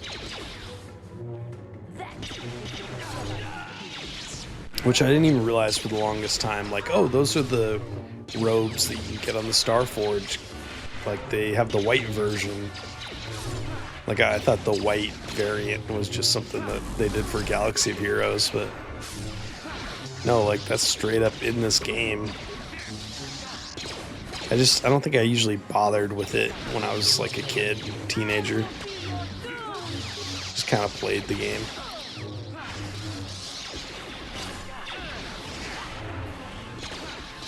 We'll check the various doorways and rooms and see if we can find them. I think they're like out in one of these big open, whatever you call those, maintenance catwalks or big open areas.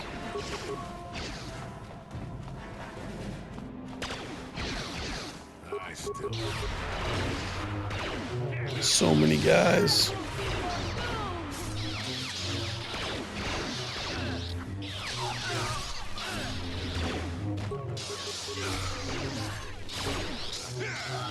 Yeah, when I was like whatever 13, 14, like I would often play this game in like 2 days. Like I would, you know, or however many, like I would just have the day off or whatever. It'd be like a Sunday, and I'd just play like huge swaths of the game.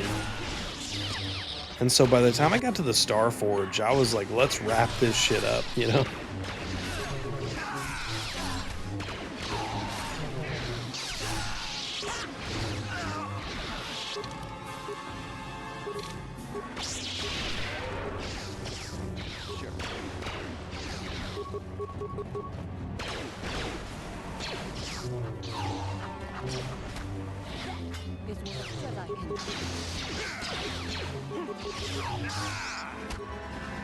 Oops.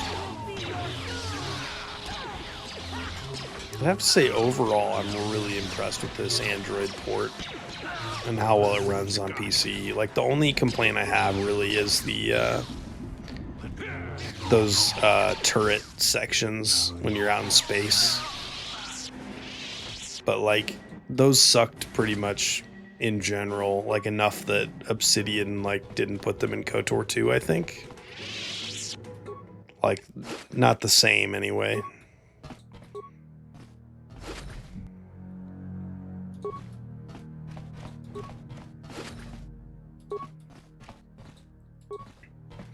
I don't need to care about all this loot, probably. But I guess I'm letting my force regenerate a little bit. Yes?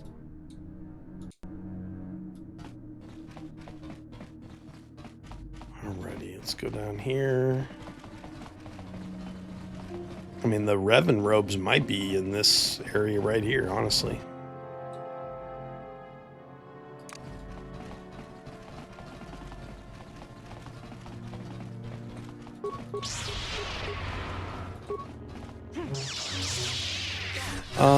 Just because like the PC version of KOTOR 1 is like totally jank. Like KOTOR 2 on PC is awesome. But the first game hasn't been updated since like 2008 or 12 or something, and so it just barely runs. It's pretty bad.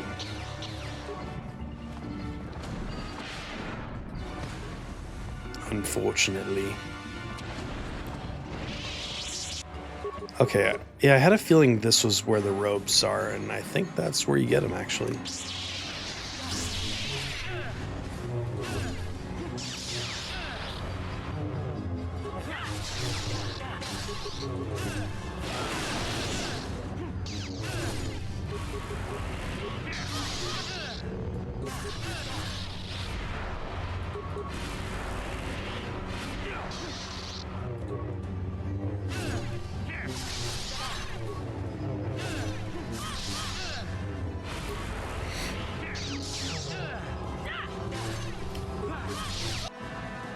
Oh shit, I died.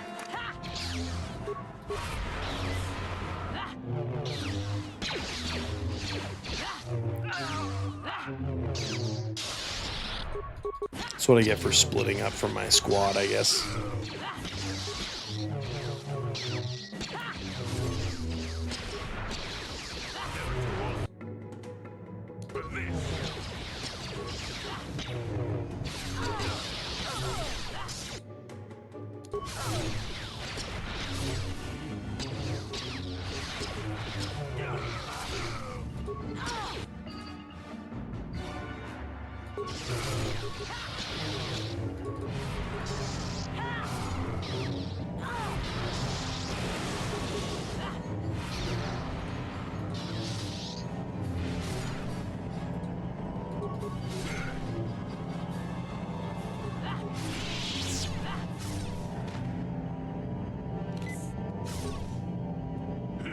That stasis field's awesome.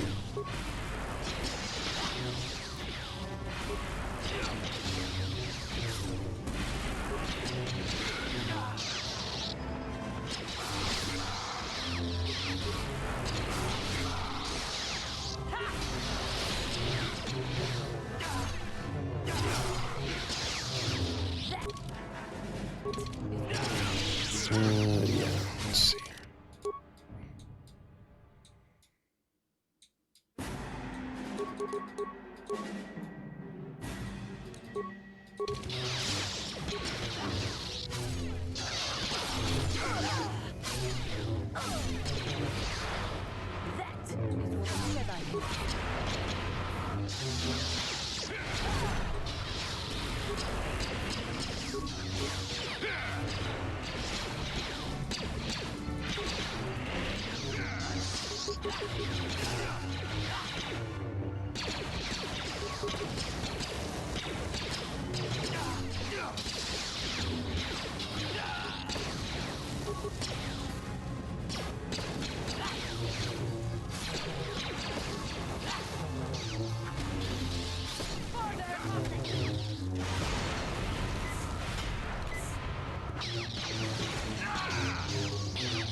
So many dudes.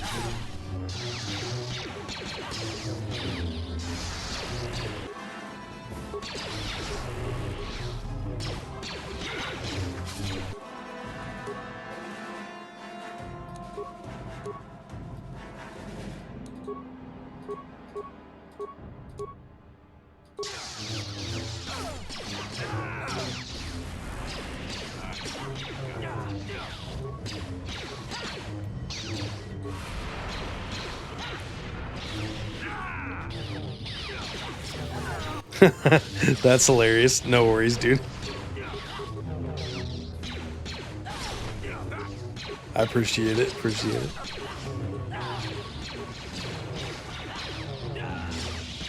I was watching a stream the other day. This Fallout guy that I watch, Thomas Explores. I think he, somebody like watched him for like, I don't know, 10 months or something before actually following him. So. It's just funny.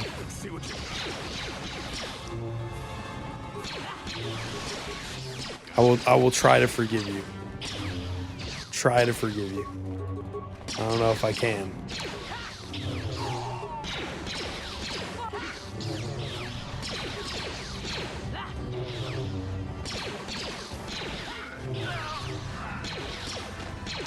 Yeah.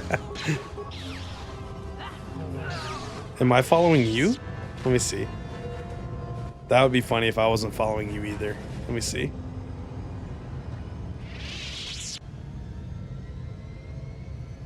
I think I've been following you on here for... Nope, maybe not. Well, there we go. Now I'm following you too.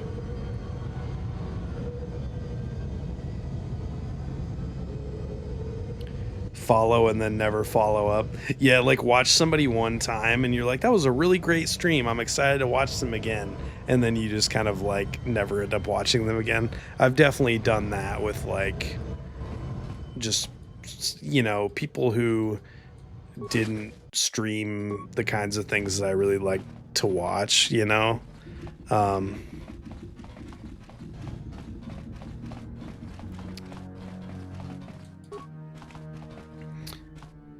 Yeah, what's the charity thing? It's like the is it for something for life or whatever? What the hell? What's the charity thing that you do? I'm totally blanking on the name of it.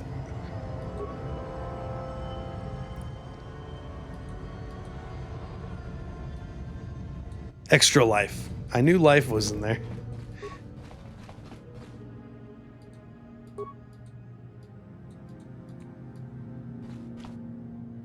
Replicator bin. What? How do we do this?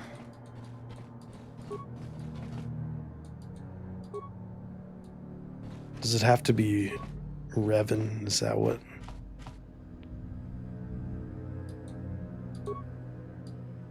Generate customized Jedi robes. There we go. That's what we were looking for. I wonder if you can make more than one copy of it. No.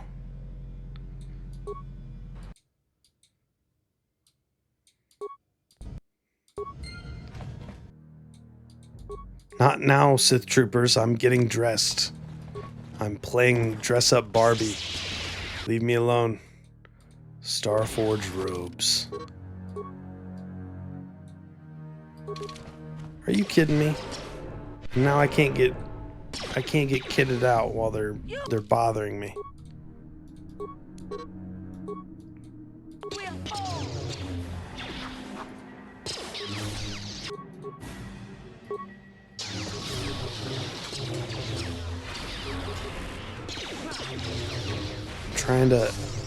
Trying to do fashion.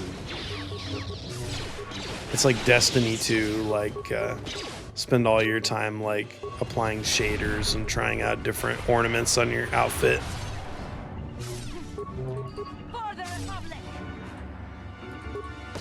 I went through a phase 2 where like when I played GTA Online, it was like I would choose like a character from a TV show or like a vibe that I wanted to go for and just like work on crafting like a cosplay of that character in GTA. It's like it was very time consuming and I accomplished like very little playing that way, but it was fun. Alrighty, we'll give the Keldroma robes to Juhani. Oh, look at that. We are fancy. Oh my goodness. I dig it.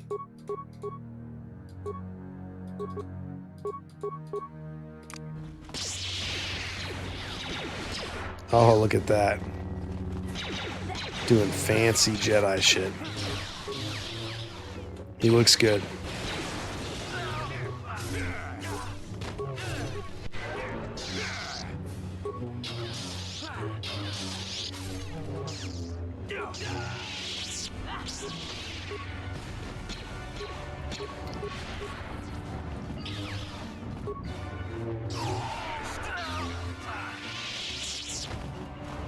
Alrighty, where'd we come from? We came out of this door, right? Now we have to go to this one, I believe. Yeah. We turned all those turrets off, hell yeah. Dude, what the fuck? I was saving those. He's like, I have a date on Thursday.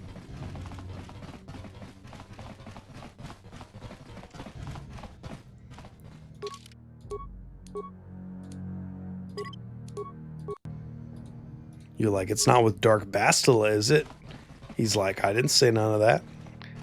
I'm not saying. I don't kiss and tell. It could be with Dark Bastila.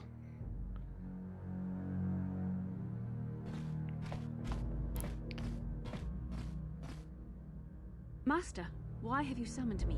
He is tall as hell. There is a chance the Republic capital ships could break through and attack the Starforge itself. Like, she's like 5 feet and he's like 7'4". Resume your battle meditation soon enough. I only wanted you to know that Revan is here on the Starforge. Revan? But The Force is bringing us towards a confrontation with my old master. The Starforge has drawn our enemies together, so they may all die in a single glorious day. He's like, oh, what a glorious day. Being my apprentice, Bastila, you must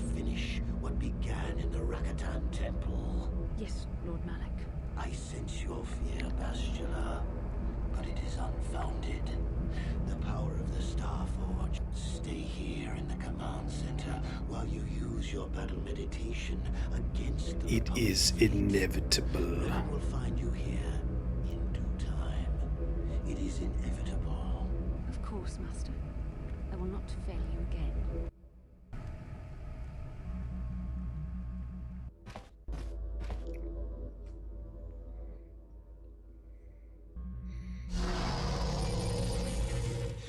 Good video game. Bastila.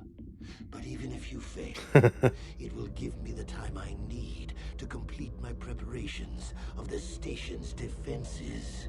And then we shall see if Revan can stand against the fool. Yeah, this game came out like 2 years or so after the movie Joyride, and I wonder if that was the inspiration for the jaw thing. Because in Joyride, they're like, he ripped this dude's jaw off. It's horrible. And like when I was a kid, that was terrifying. And I think you like sort of see it very like quickly from like a distance. So I don't know, that time frame would make sense if that movie inspired it somehow.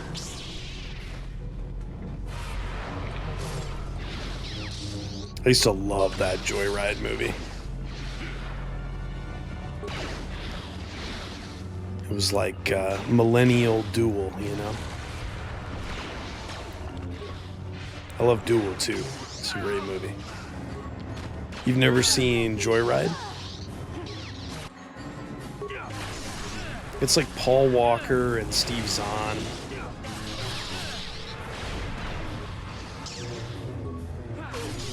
And Lily Sobieski or Sobieski or whatever. It's a cool movie. I think it was written by J.J. Abrams when he was like, you know, 25 or whatever. Or like, at least he was like one of the writers anyway.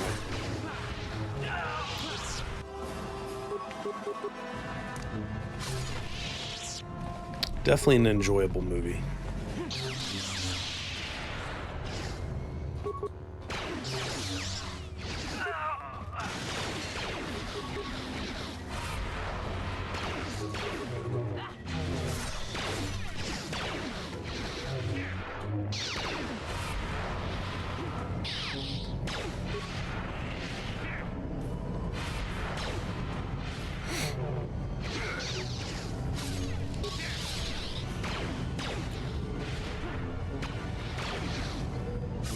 Lens flare.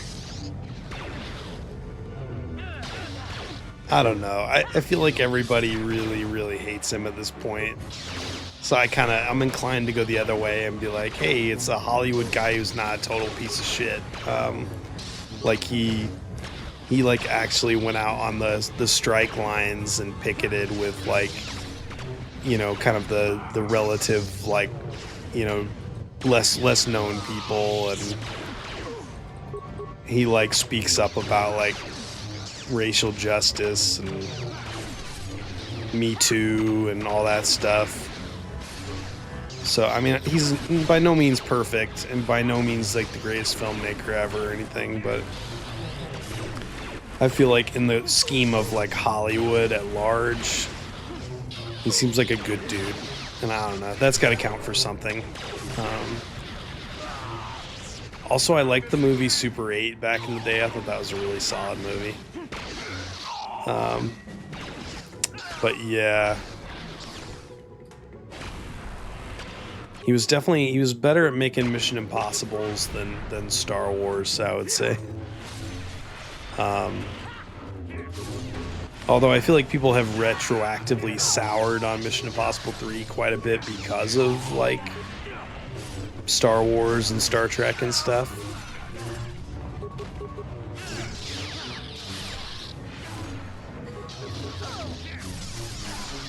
I don't know. I think he's capable of making good movies when he like is working in his element, which was like Super 8 and Mission Impossible 3. And the 09 Star Trek was like a really good time.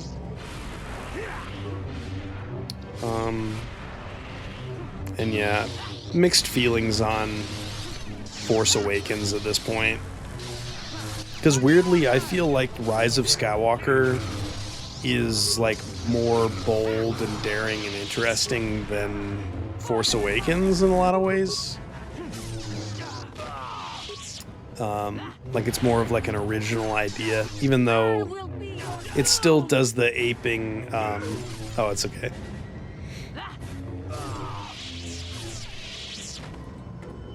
I was mostly just saying that I really liked Super 8, and for the most part, really like Mission Impossible 3. But yeah. Your wish?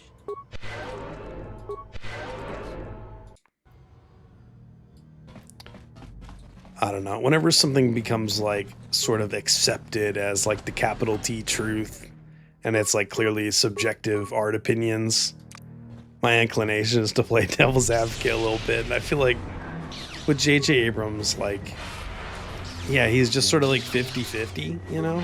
Like,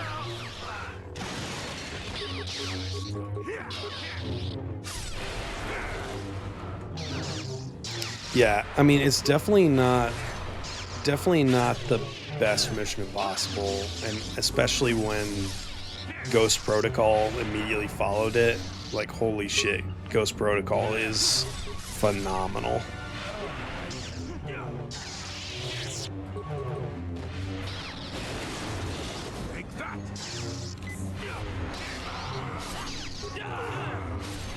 But like when 3 came out, I mean, I would have said like this is my second favorite of the 3, you know, like after the original.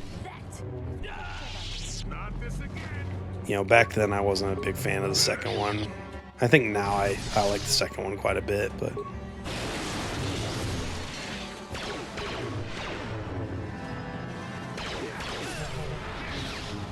I don't know if there's really a bad Mission Impossible movie. I think those are all pretty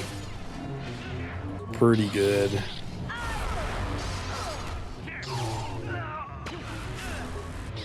Like, I think the newest one I might rank last, and it had phenomenal moments in it, so that's just a really consistently great series if you're watching it for the action and stuff.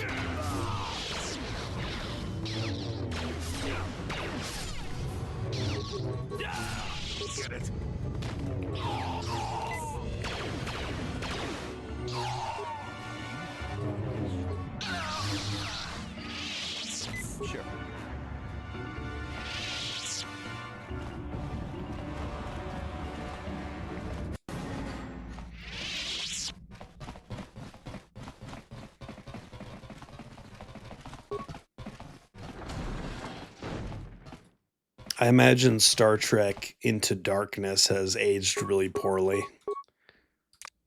But I'd like to watch that 09 one again sometime. That was a fun one.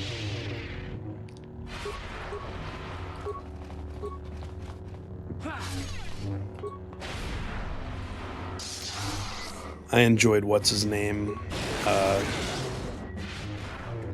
as Pike. I think he was Pike, wasn't he? I want to say his name's Bruce Green, but I don't think that's what his name is. Something like that.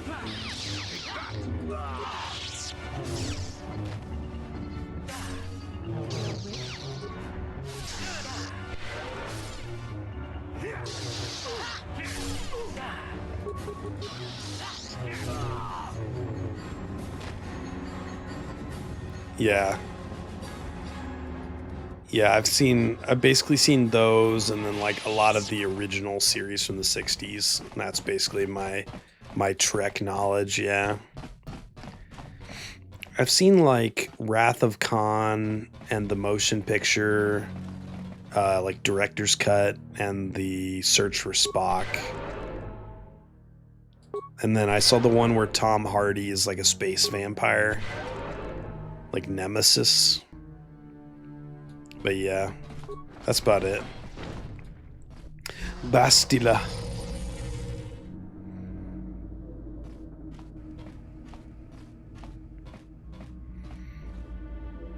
Revan, I knew you'd come for me. I'll never give up on you, Bastila. I am a total simp. I've seen the Jedi for what they are, weak and afraid. The Sith are the true masters of the Force.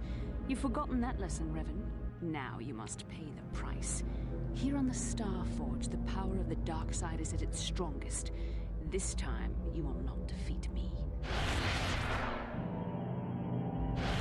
Oh shit. She said 1v1 me, bro.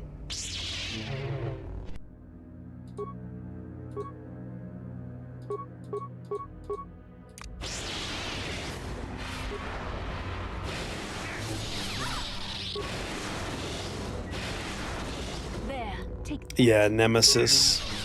Tom Hardy plays like a clone of Patrick Stewart that's like an energy vampire or something. I don't know. Something like that. I think he works for like the Borg or something.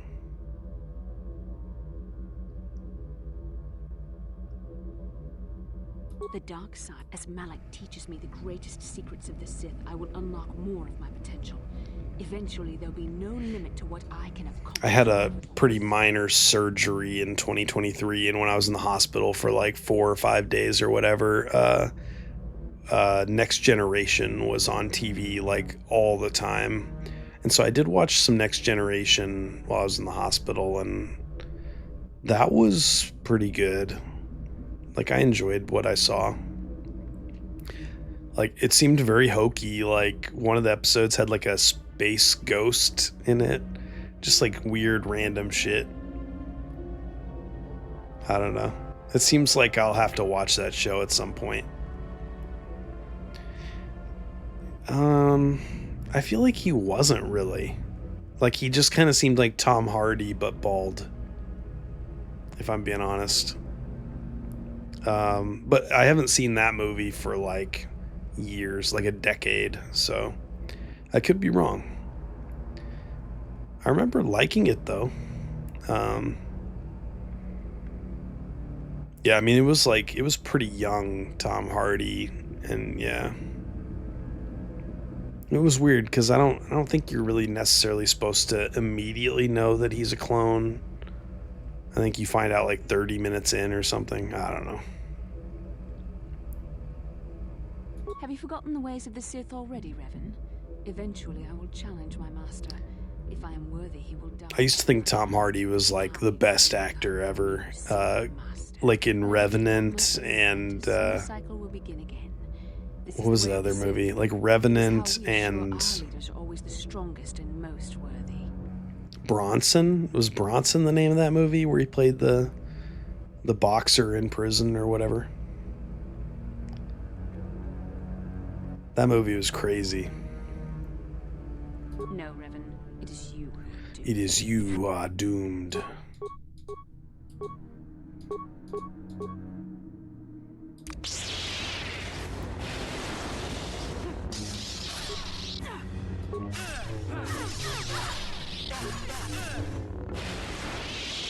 Weary, I can sense it. Your strength falters. The lights.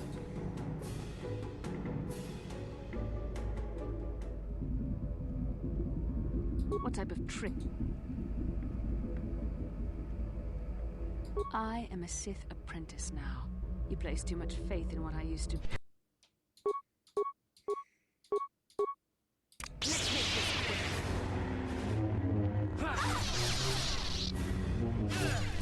Streamlabs chatbot coming in clutch with the buy my book.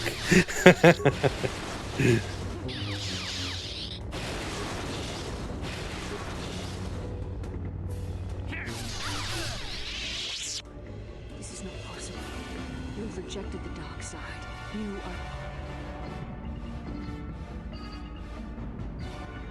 are. Yes, I see you speak the truth. I'm no match for you. Please, for the sake of what we want to End my life quickly. Don't worry, you won't feel a thing. What other choice do you have? I have fallen to the dark side. I am the apprentice to the Dark Lord himself. You cannot let me live. You were a special case. The Council had no other choice. They needed you alive, so that it was my responsibility to watch over you, to make sure you did not slip back into your... It's true I possess feelings for you. But was it only an illusion brought about by our bond? Please, this is too... You love me. There was a time I yearned for, and yet dreaded to hear those words. I loved you too, but I Could never face who you were. how I felt. Any part of the light that was within me would be extinguished when I killed you. But what good is love? It cannot save me from the sea of blackness I am drowning in. I have betrayed everything I ever believed in. How can I atone for that? Yes, I could join you in your battle against the Dark Lord. That alone would not make up for all of... But how would you be able to trust me? You play a dangerous game. Are you certain you wish to take this risk? I could end your life. You are brave, and some would say foolish. But you are also right. You will go on to defeat Malak. Of this I have little... And you said you loved me. This may not... I love you too. After this? No. Nothing could make me feel... You should go. Malak awaits. She's like, let's have a kid together and name him Vayner. I should stay here, though. If we face Malak, I am afraid his dark presence Vayner. It would not be wise to expose myself to such temptation. And doesn't Revan also, like, use the alias Avner in that same book? Good Lord. I love Star Wars so much. I'm sorry. I will stay. You must. Good luck.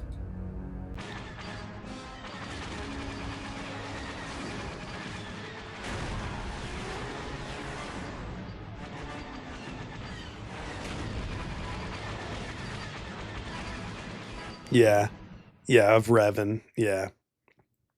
Yeah, Vayner is his son in the old Legends canon, and There, a break in the Sith. oh yeah. Green Squadron. I think Avner is also in that book for like when he maybe when he's like with the Mandalorian tribe. And they don't know who he is because he's not wearing the mask, I think. Something like that. I think that was in the same book.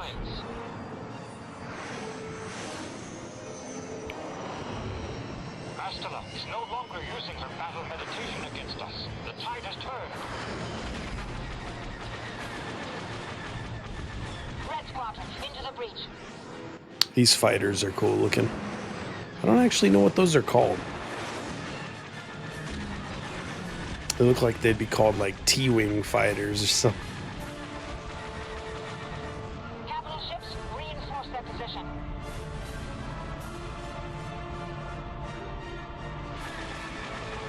Sitting in the theater for Rogue One and having that the Hammerheads show up was pretty sick. Get back to Star Forge with everything we've got. That was some crazy fan service.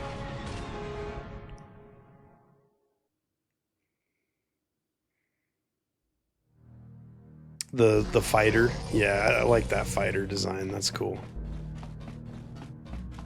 I think we go to the right. I don't know what this door is, if anything. I think this is cosmetic, yeah.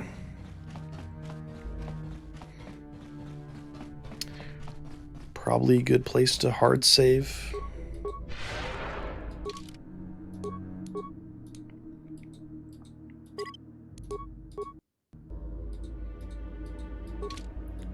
Where'd my party go? They were like right here.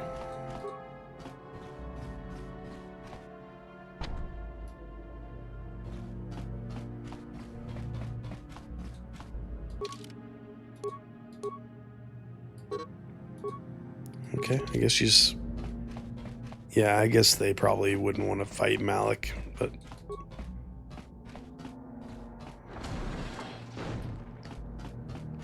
Alrighty, let's turn all these fabricators off before it gets really obnoxious. No?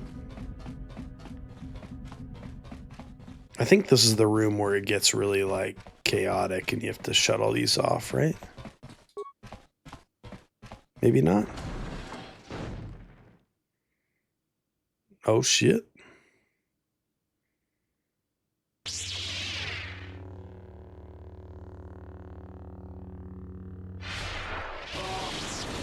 Damn. I tire of this game, Revan. You have been a thorn in my side from... You made a mistake coming here, Revan.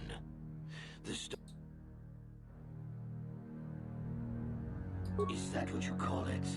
You think... Spoken like you are an... You had no idea of the power... Alright, now we go.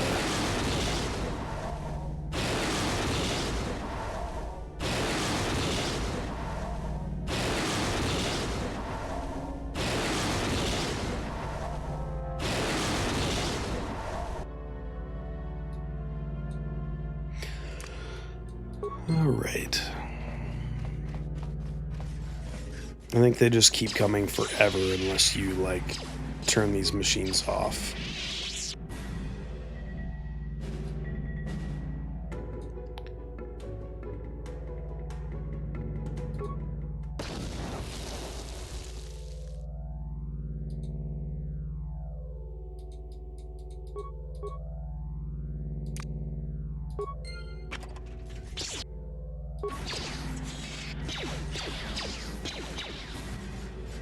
Just gonna ignore y'all for a second, these droids.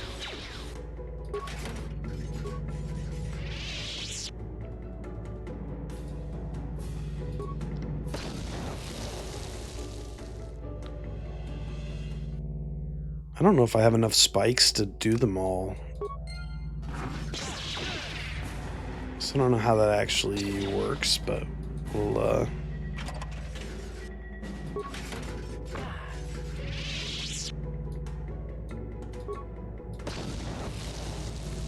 do our best here.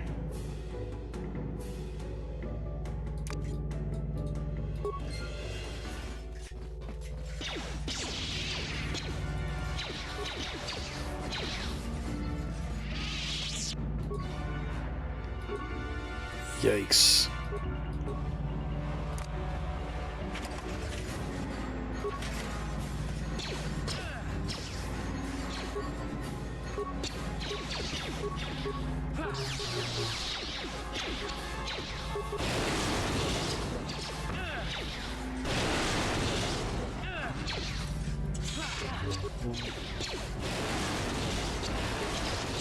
Do the droids drop spikes when you kill them? That would be nice.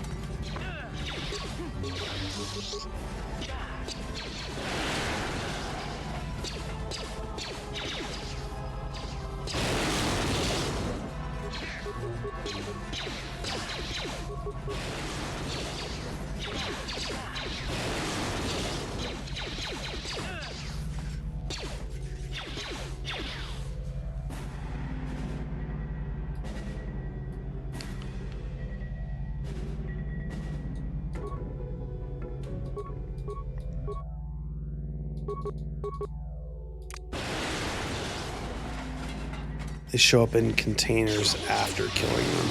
Okay. Yeah, all the containers are empty, so I figured, like, something had to happen.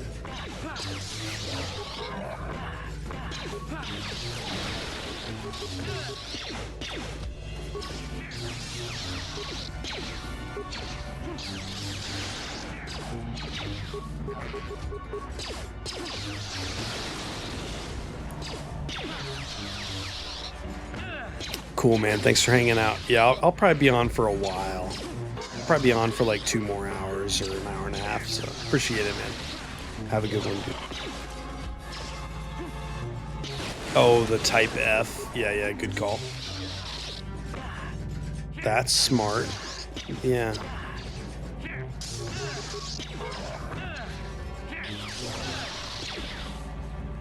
So, like, if you run out of spikes, you just have to kill a whole bunch to, Yeah.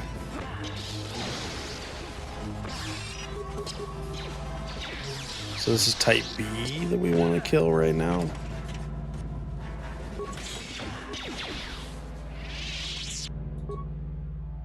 Shit, 2 more. Type B.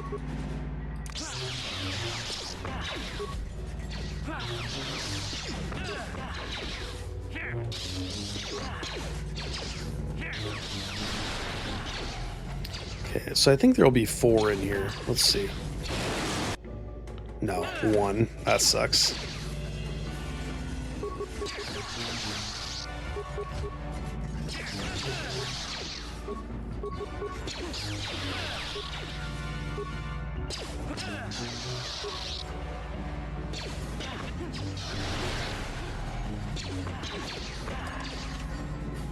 It kind of like glows and lets out a puff of smoke to let you know that there's spikes got added to the...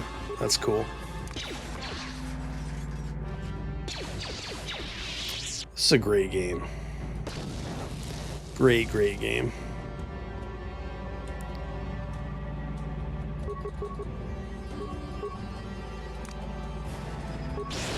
I feel like Mass Effect 1 and KOTOR 2 are both better games than KOTOR 1, but like,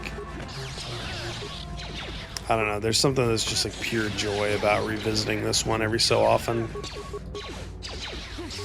This was the comfort game for me outside of like the Halo franchise, like this and Halo, when I was like, you know, 12, 13, 14.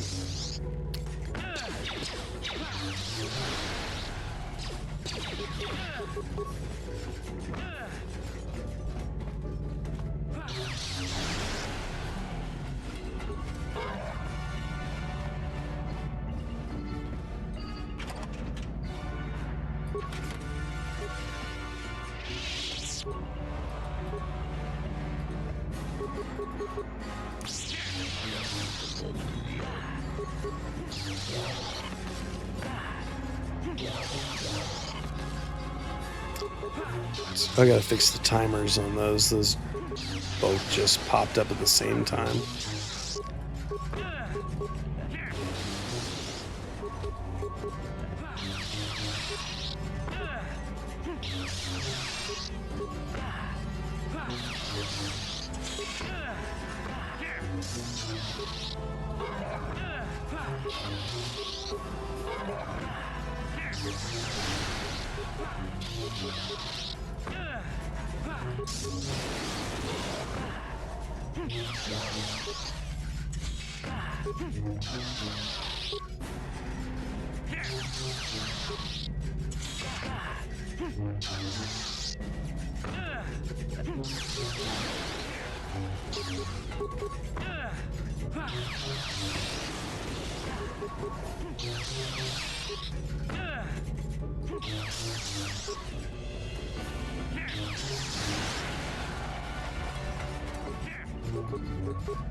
It's weird how there's not really a way to like get your force power back without just like waiting.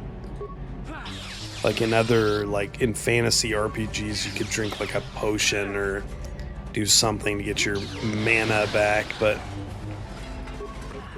in these Star Wars games, you pretty much have to just wait.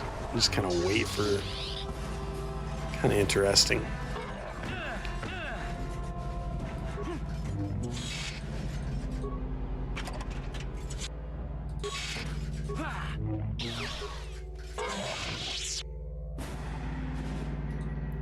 Oh, not enough yet.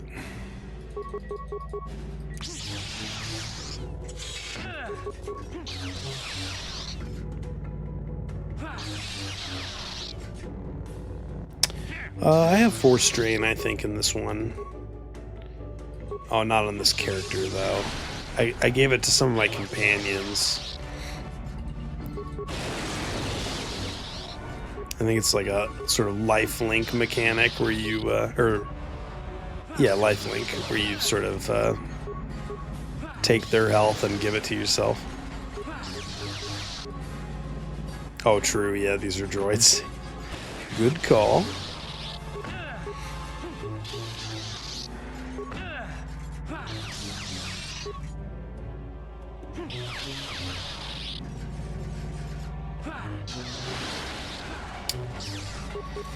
Yeah, I don't know. I don't know if the Force one is in this. That doesn't really ring a bell.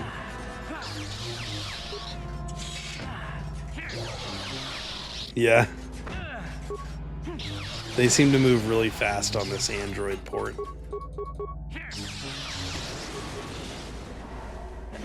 I don't know if they're quite that fast in the original or not.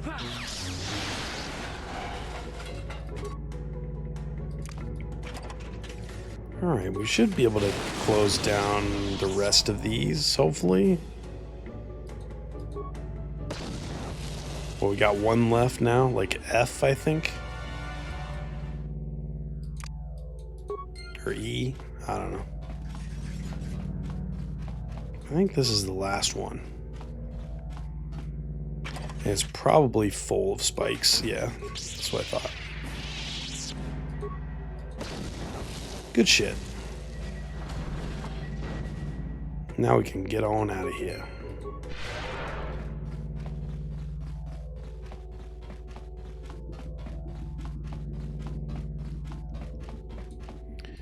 Do a hard save here. I think we're pretty much to the Malak fight, just about. Factory.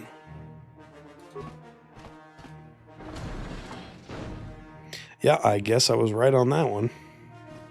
Literally. Yeah, I didn't realize it was that close.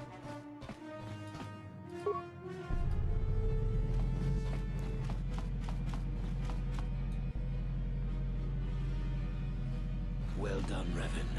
I was certain the defenses of the Starforge would destroy you. But I see there is more of your old self in you than I expected. You are stronger than I thought. Stronger than you ever were during your reign as the Dark Lord. I did not think that was possible. I am tempted you will be a far greater asset to me than even Bastila and her battle meditation. Perhaps you are too powerful to be my apprentice. I betrayed you when I realized my own... I cannot deny your resilience. You survived my first betrayal, thanks to... You even survived my attempt to destroy you with the Starforge itself. Fate and destiny have... We have been inexorably pushed to this final confrontation, Revan. I see once again, we shall face each other in single combat.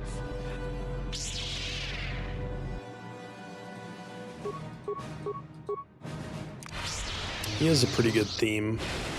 Like, I like Bastila's music the best out of all the music in this game, but like, he has a good sort of Darth Vader type melody motif.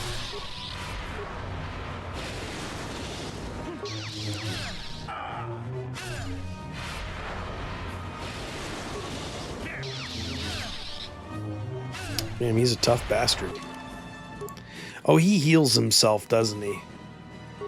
He, like, drains the Jedi to heal himself.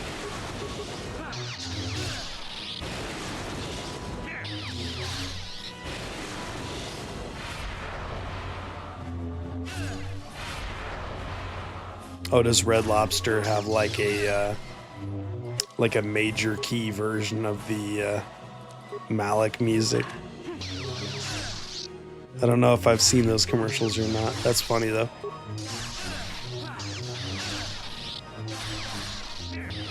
Yeah, KOTOR 2 has a phenomenal score.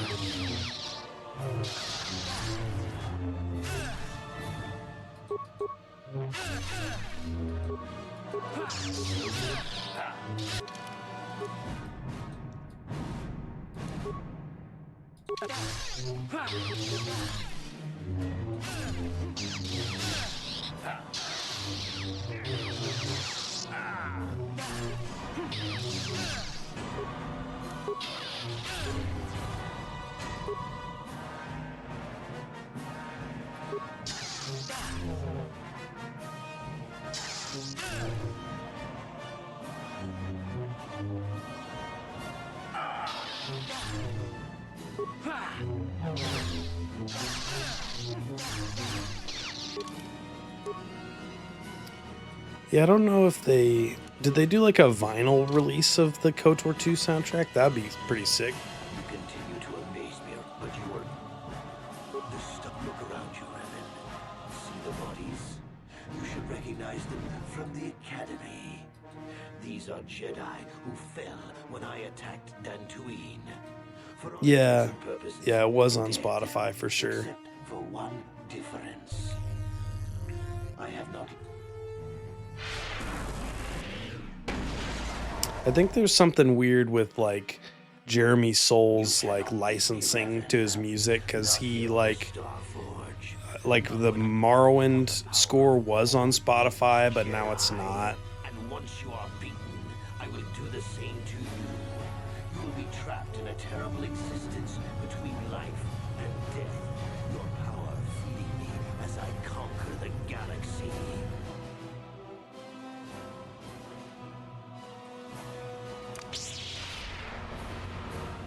A bitter message from the KOTOR 2 composer, or Jeremy Soule.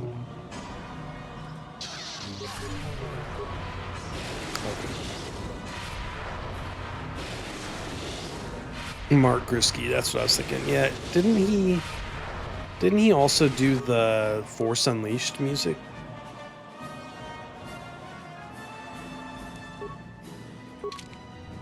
The Force Unleashed had a good soundtrack too. I think he did KOTOR 2 and The Force Unleashed.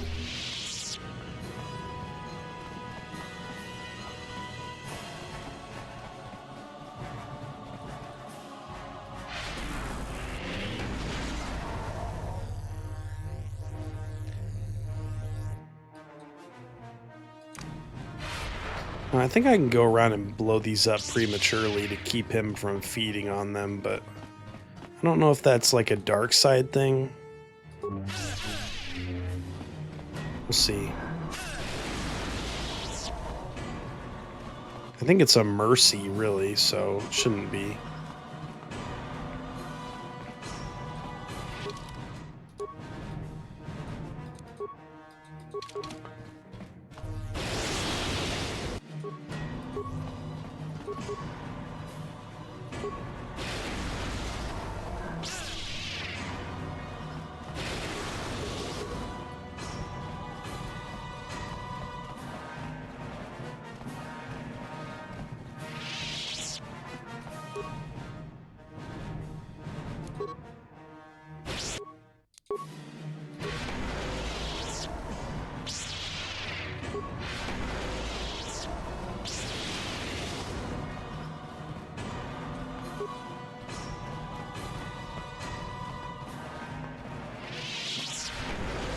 Oh, it must be this ability that you were talking about.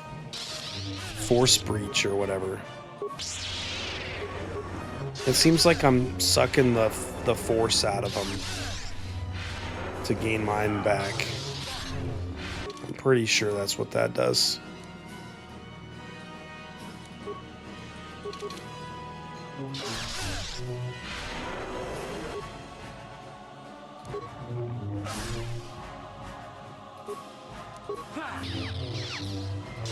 Unless that was a bug. But when I was using it, it was refilling my entire force meter, like, every time I used it. Yeah, I think this fight is just buggy. Because at the beginning, his health bar wasn't going down at all. And then the force bar being weird just now. There's, like, some weird stuff in this fight. Probably just the port, the Android port, maybe.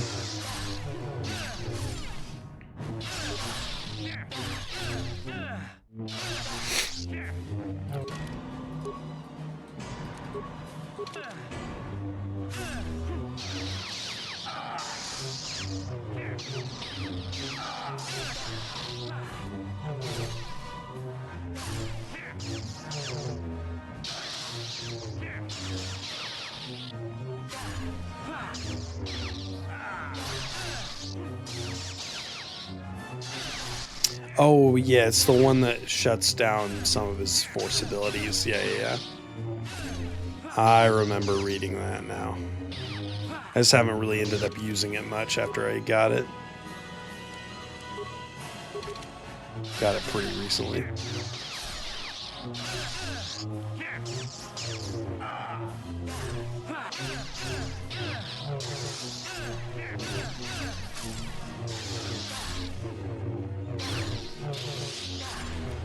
Uh-oh.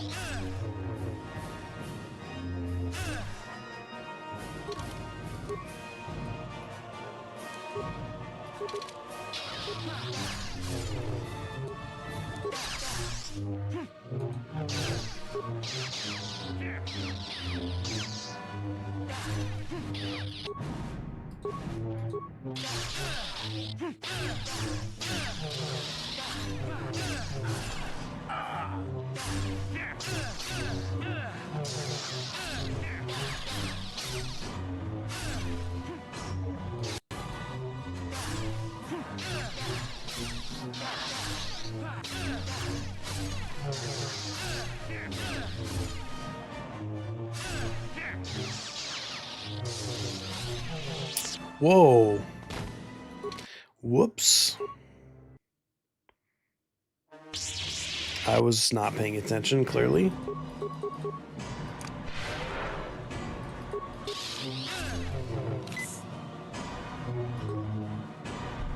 God, sometimes I just like space out and just like watching the lightsaber animations, like, ooh, shiny. And then like he totally just takes all my health away in a second. Whoops.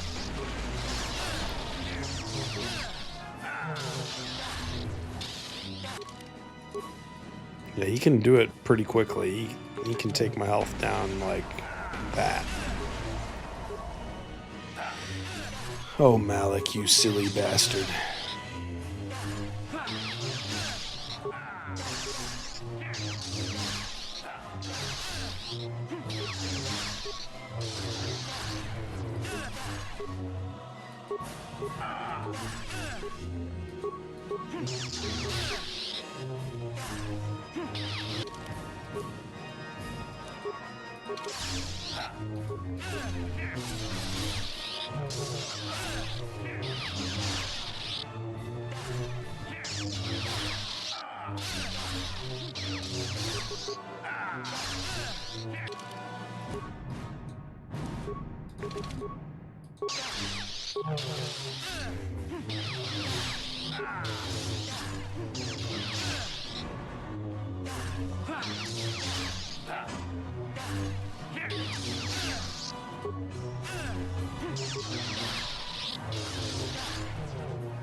Oh shit.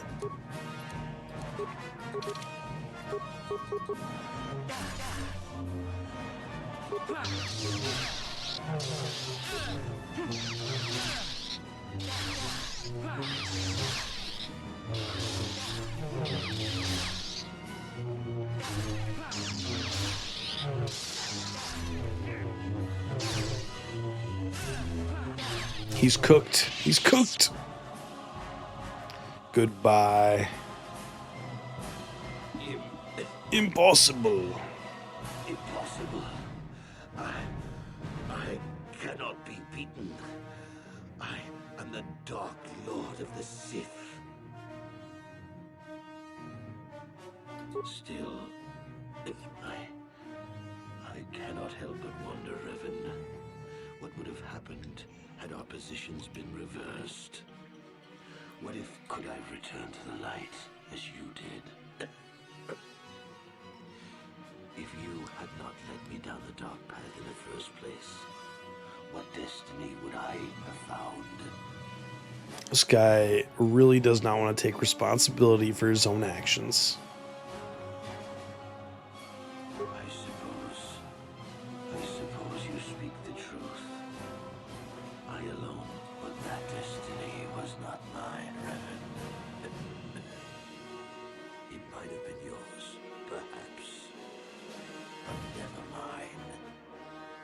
And in the end, as the darkness takes me, I am nothing.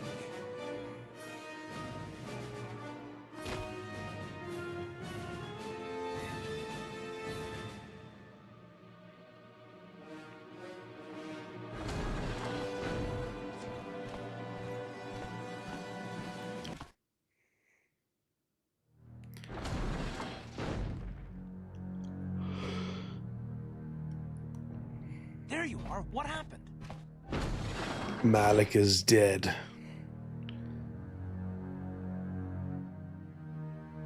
I don't think anyone actually expected that he could be redeemed. I'm surprised you would even think of trying. There's no time to celebrate just yet. I was able to use my battle meditation. And that means we all have to get out of here right now before this entire...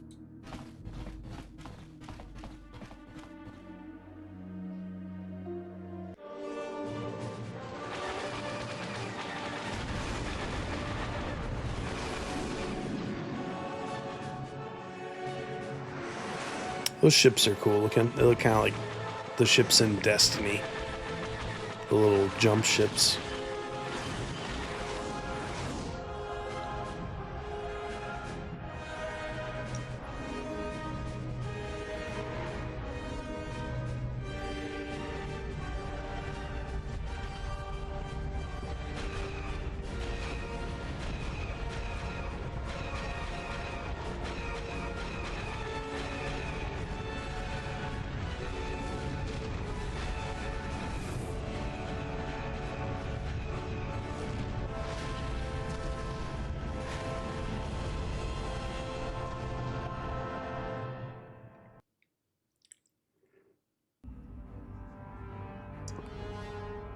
Admiral Dodonna, we've hit their main orbital stabilizers.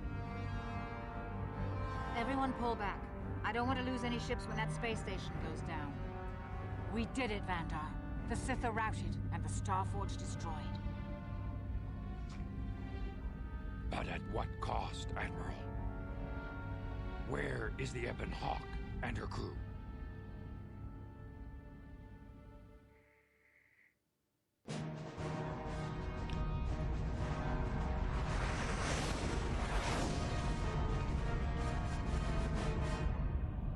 Kaboom.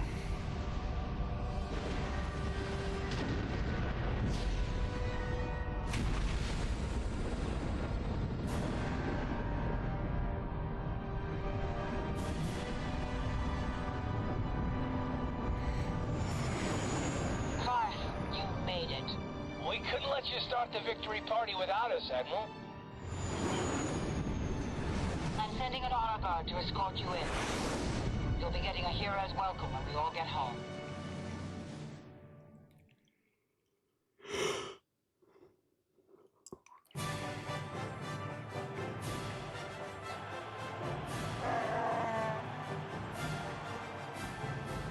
You have defeated Malik, destroyed the Starforge, and broken the spirit of the Sith.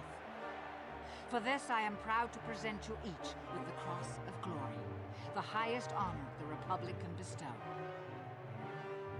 From Coruscant to the farthest reaches of the I wonder if the Cross of Glory ever comes up again in like Star Wars lore. I don't remember that ever coming up elsewhere.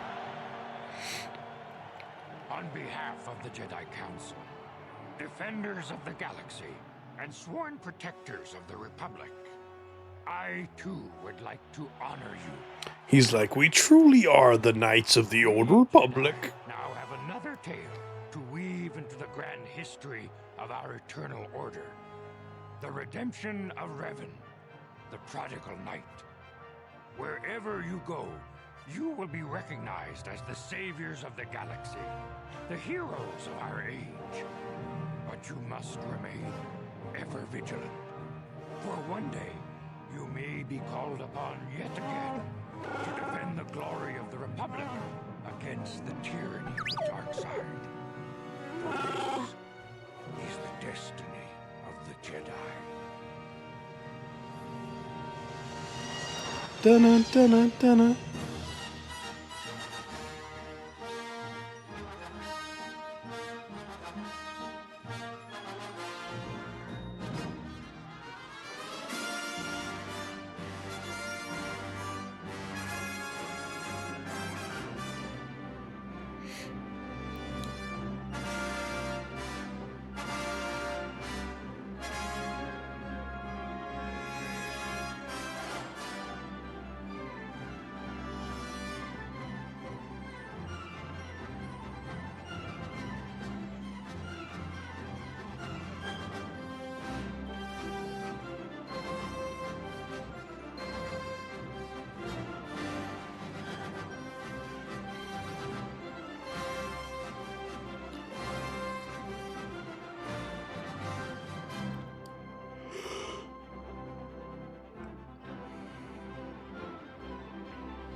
recognizing a lot of names that stuck around for a long time. Aaron Flynn was there for a long time.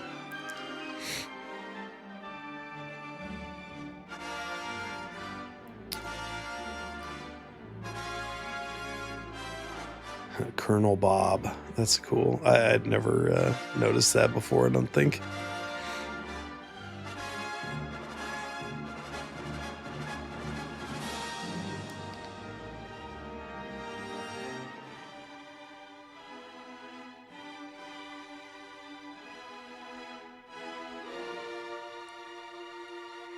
John Gallagher. That's a funny, cool guy, John Gallagher. He's really cool.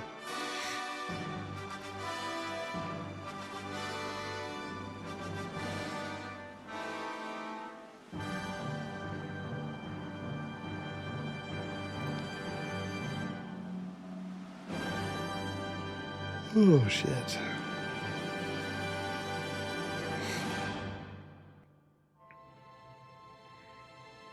I was gonna fire up another game and play around, and fly an airplane, or trade some Space Warlord babies, or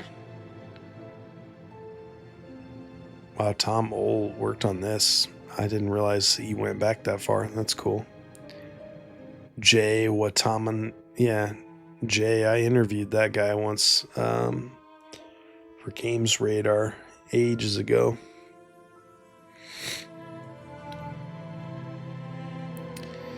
About good old Anthem. He was like one of the lead writers on Anthem. Oh, Brent Knowles. I recognize him. Michael Gallo. That's a good guy, Mike Gallo. I've done a lot of Destiny raids with him over the years. Shit like that. Played a lot of Iron Banner with Mike. He's cool. Yeah, definitely a lot of names I just don't recognize.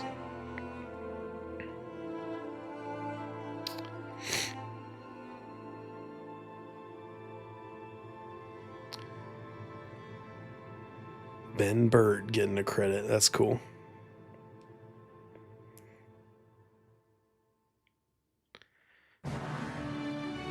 Dara O'Farrell. There we go. Yep, Dara O'Farrell. Very cool guy.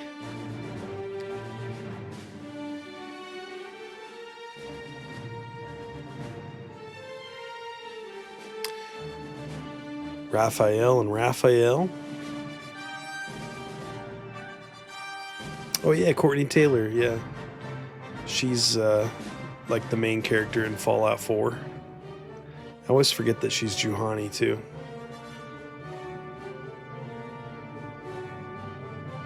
Man, tons of great names here. Neil Kaplan, I think he was like the main villain in Destiny 2. Michael Gao, man. Lots of names. Steve Blum, of course. He's in everything.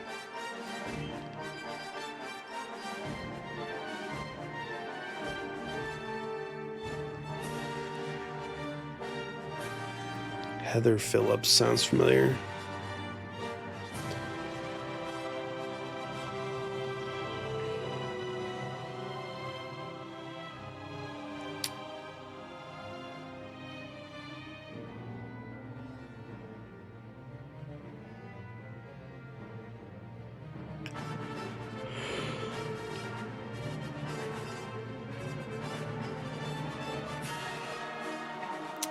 IS.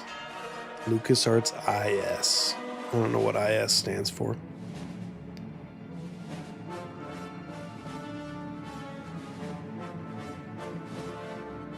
Special thanks. Hayden Blackman. Leland Chi. Cool. Simon Jeffrey. Yeah, he deserves a special thanks because Simon Jeffrey is the guy who got this game greenlit, basically. He's the reason it exists. Man, what a great game. What a fun time. Good shit. That was fun. That was really fun. It had been, yeah, like 7 years since I'd finished a playthrough of that, I think. About 7 years.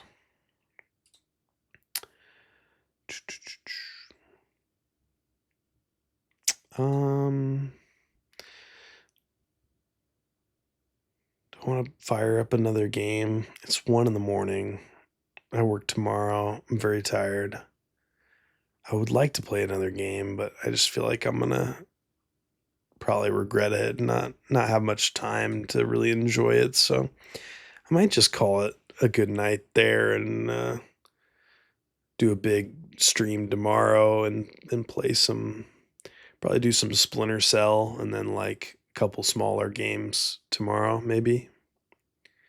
Probably Splinter Cell and that AV Assembly or Space Warlord Baby Trading Simulator. Been having a lot of fun with all those games. So, but yeah, thanks for thanks for hanging out. That was a really fun one. Thanks to everybody else who dropped in and out and followed. Yeah, that was a really good one.